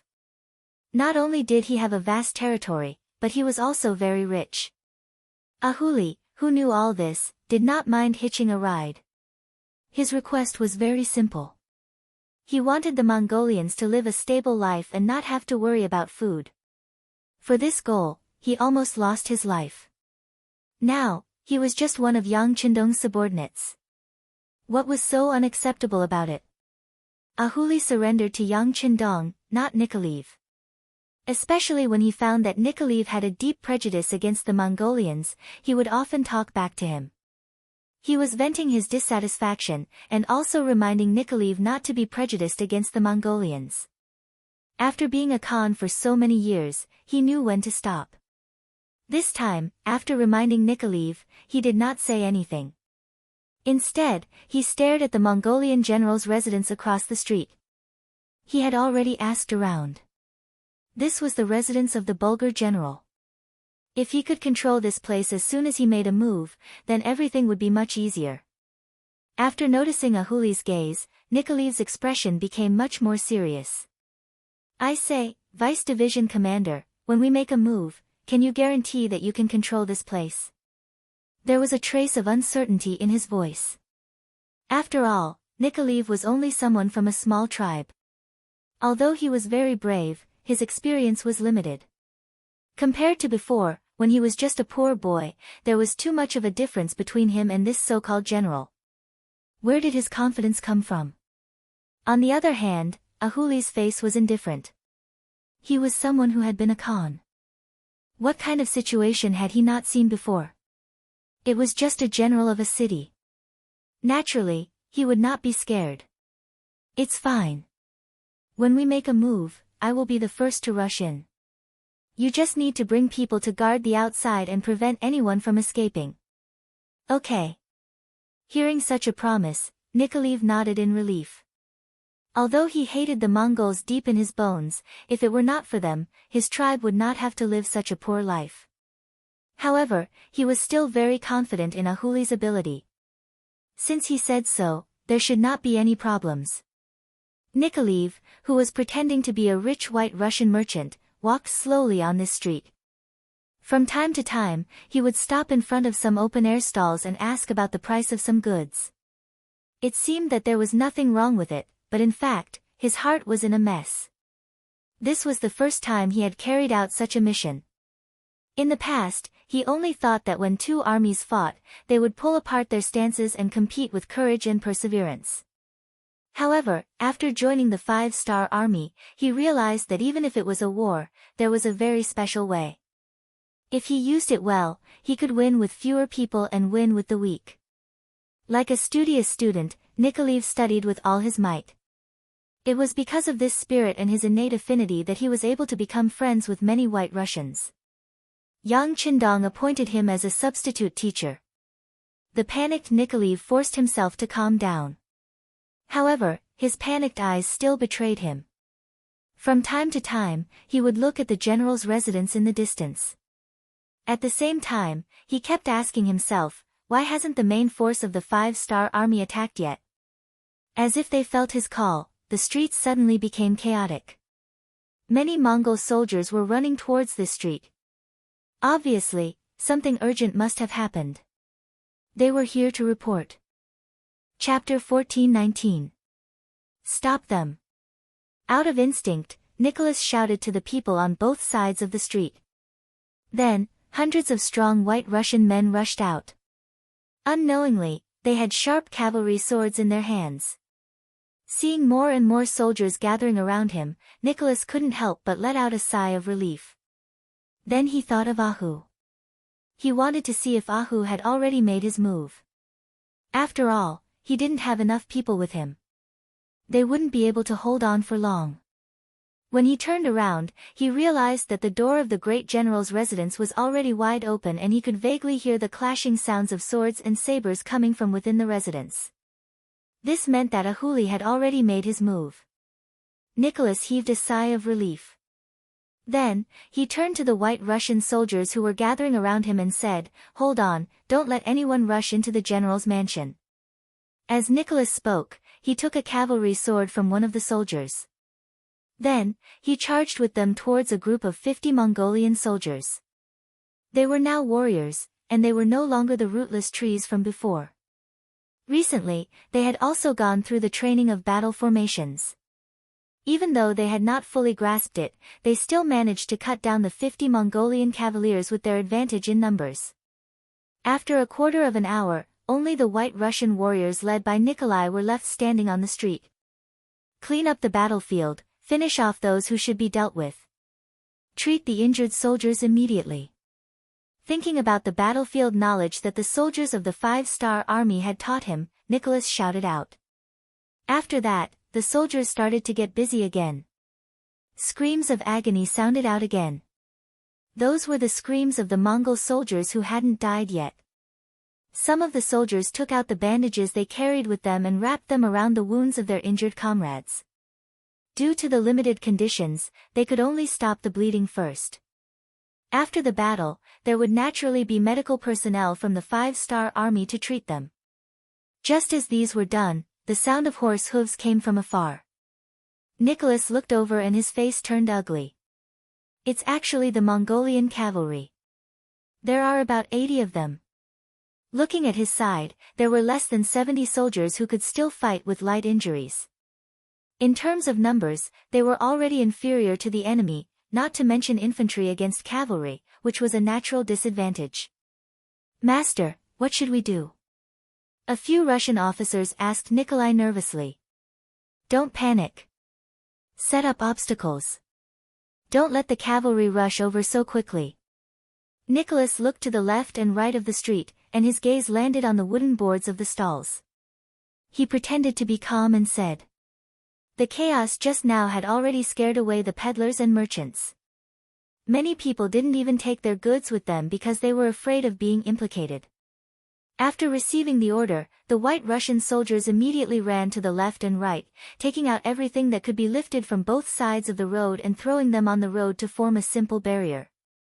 He knew that these things wouldn't last long, but he had no other choice but to do this. Right now, he could only hope that the main force of the 5-star army would arrive quickly. He hoped that Ahuli would be able to deal with the general's manner quickly. At the very least, it would be much safer to hide there. The Mongolian cavaliers who came from afar had already seen the obstacles on the road and also saw the corpses of their own soldiers. Their expressions changed drastically, and they became very ugly. One of the young generals said angrily, "Release the arrows. Kill these White Russian bastards." After receiving the order, the Mongolian cavalry took out the bows on their backs and started to knock the arrows. Following this, the sound of arrows piercing through the air rang out as they flew towards the White Russian soldiers. "Find a place to hide, quick!" Nicholas shouted as he hid behind a thick wooden board. Just as he finished doing that, the arrows fell and hit the wooden board, creating a series of banging sounds. As a race that grew up on horseback, the Mongolian cavalry's archery skills were very high, and there were very few who could match them. When this wave of arrows came, many of the White Russian soldiers were hit because they didn't hide well enough. There were also some who didn't find a suitable place to hide, and the arrows still pierced through their bodies. Cries of agony rang out around him, which meant that more and more White Russian soldiers had lost their lives. Hearing this, Nikolaev bit his lips. His right hand gripped the saber so tightly that it turned white.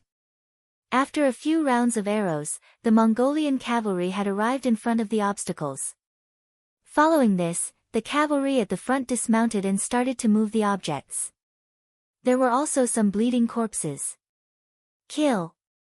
Feeling the Mongolian cavalry's aura getting closer and closer, Nicholas looked through the gap between the cover and saw that the distance between them was less than 6 meters. He knew that this was the best time to counterattack, so he shouted and led the 30 or so White Russian soldiers who weren't injured to charge out. The sudden battle cry did not cause the Mongolian soldiers to panic. On the contrary, one of them even smiled savagely and charged at Nicholas with a machete. An instant later, the two sides clashed, and the cruel battle of life and death began. As both sides fought, the Mongolian cavalry were unable to shoot their arrows. They simply dismounted and charged over. They wanted to surround Nicholas and the others and kill them all. They did not want to let a single one of them escape. Facing the Mongolian soldiers getting closer and closer, Nicholas only turned around to look at the general's manner before giving up on the idea of entering. He did not want to be looked down on by a huli, and he did not want to be a burden to him. "Soldiers, let's go all out. Our names have already been registered. Even if we die in this battle, our families and people in Bugnam of Gojoseon will take care of us. Even if we die, what is there to fear?" Seeing that more than 10 of his brothers had died in the battle in a short period of time, Nicholas knew that they were doomed this time. Therefore, he simply gave up on his fantasy and roared loudly with the thought that killing one was enough to break even, and killing two was a win for him. After joining the 5-star army, they had to register. Even if they were just auxiliary soldiers, this way, if something happened to them, their heirs would be able to receive compensation from the 5-star army. This was a form of protection for everyone, and they would not have to worry about what happened after they died on the battlefield. In the past, when there was a war between tribes, if one died, then one's wife and children would become slaves. Now, they were people with an organization. If something happened, not only would their families be able to receive compensation, if someone dared to bully the family of a martyr, they would just have to find an official and someone would support them. It was because of these policies that no one had ever heard of or even thought about before that when Yang Qindong said that he wanted to establish a division outside of Russia, the enthusiasm of the applicants far exceeded everyone's expectations. These people were carefully selected, and those who were not in their prime were not accepted. Otherwise, not to mention 20,000 people, even an army of 50,000 could be gathered. Hearing Nikolaev's shout, the remaining dozen people also had a look of determination to die. Since everything had been arranged, what else was there to worry about? They would just kill. As the saying went, the soft feared the hard feared the unreasonable, and the unreasonable feared those who did not care about their lives. When the dozen Russian soldiers became fugitives, facing the Mongol soldiers who were many times their number, they no longer defended. Instead, they continuously attacked, and the momentum of the Mongol soldiers became sluggish, and they could not help but take a few steps back. Only then did they avoid the Russian soldiers. Come, isn't it just death? Who's afraid of who? Nikolaev borrowed the momentum from before to cut down 2 Mongolian soldiers. At this moment, his momentum was at its peak, and when he spoke, his voice was a bit louder. Lunatics, a bunch of lunatics. Don't waste words with them, just shoot them to death. When the Mongol soldiers saw that Nikoliv and his men were not afraid of death and wanted to drag them down with them, they shook their heads and retreated to open up the distance between them. At the same time, they took out their bows and arrows and prepared to shoot. Seeing the Mongol soldiers take out their bows and arrows, Nikoliv was shocked and quickly tried to find cover. However, in such a short period of time, where could he hide? Just as he thought that he was going to die, a voice suddenly shouted, "Put down your weapons immediately, otherwise, your general will die in front of you." The one who shouted was Ahuli. At this moment, he had already walked out of the general's residence, and in his right hand, he was holding the Mongol general. In that short period of time, he had brought his own personal guards into the residence, and after a fierce battle, he had captured the enemy general. It was only because Bulgar city had not been in a war for many years that there were less than 50 soldiers defending the residence that Ahuli was able to deal with them in such a short period of time, saving Nikoliv's life. With their general being held hostage, the faces of the Mongol soldiers turned ugly. When they saw that the saber on their general's neck was about to be pulled at any moment, they had no choice but to put down their bows. "Many thanks." Nikoliv, who was still in shock, walked to Ahuli's side and said in an unnatural manner, "If you really want to thank me, why don't you let me be your division commander?" Ahuli suddenly made a request. Nikoliv was stunned at first, but he quickly reacted and shook his head.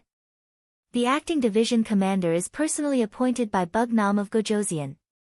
If you have the ability, go find Bugnam of Gojosian to change your military order.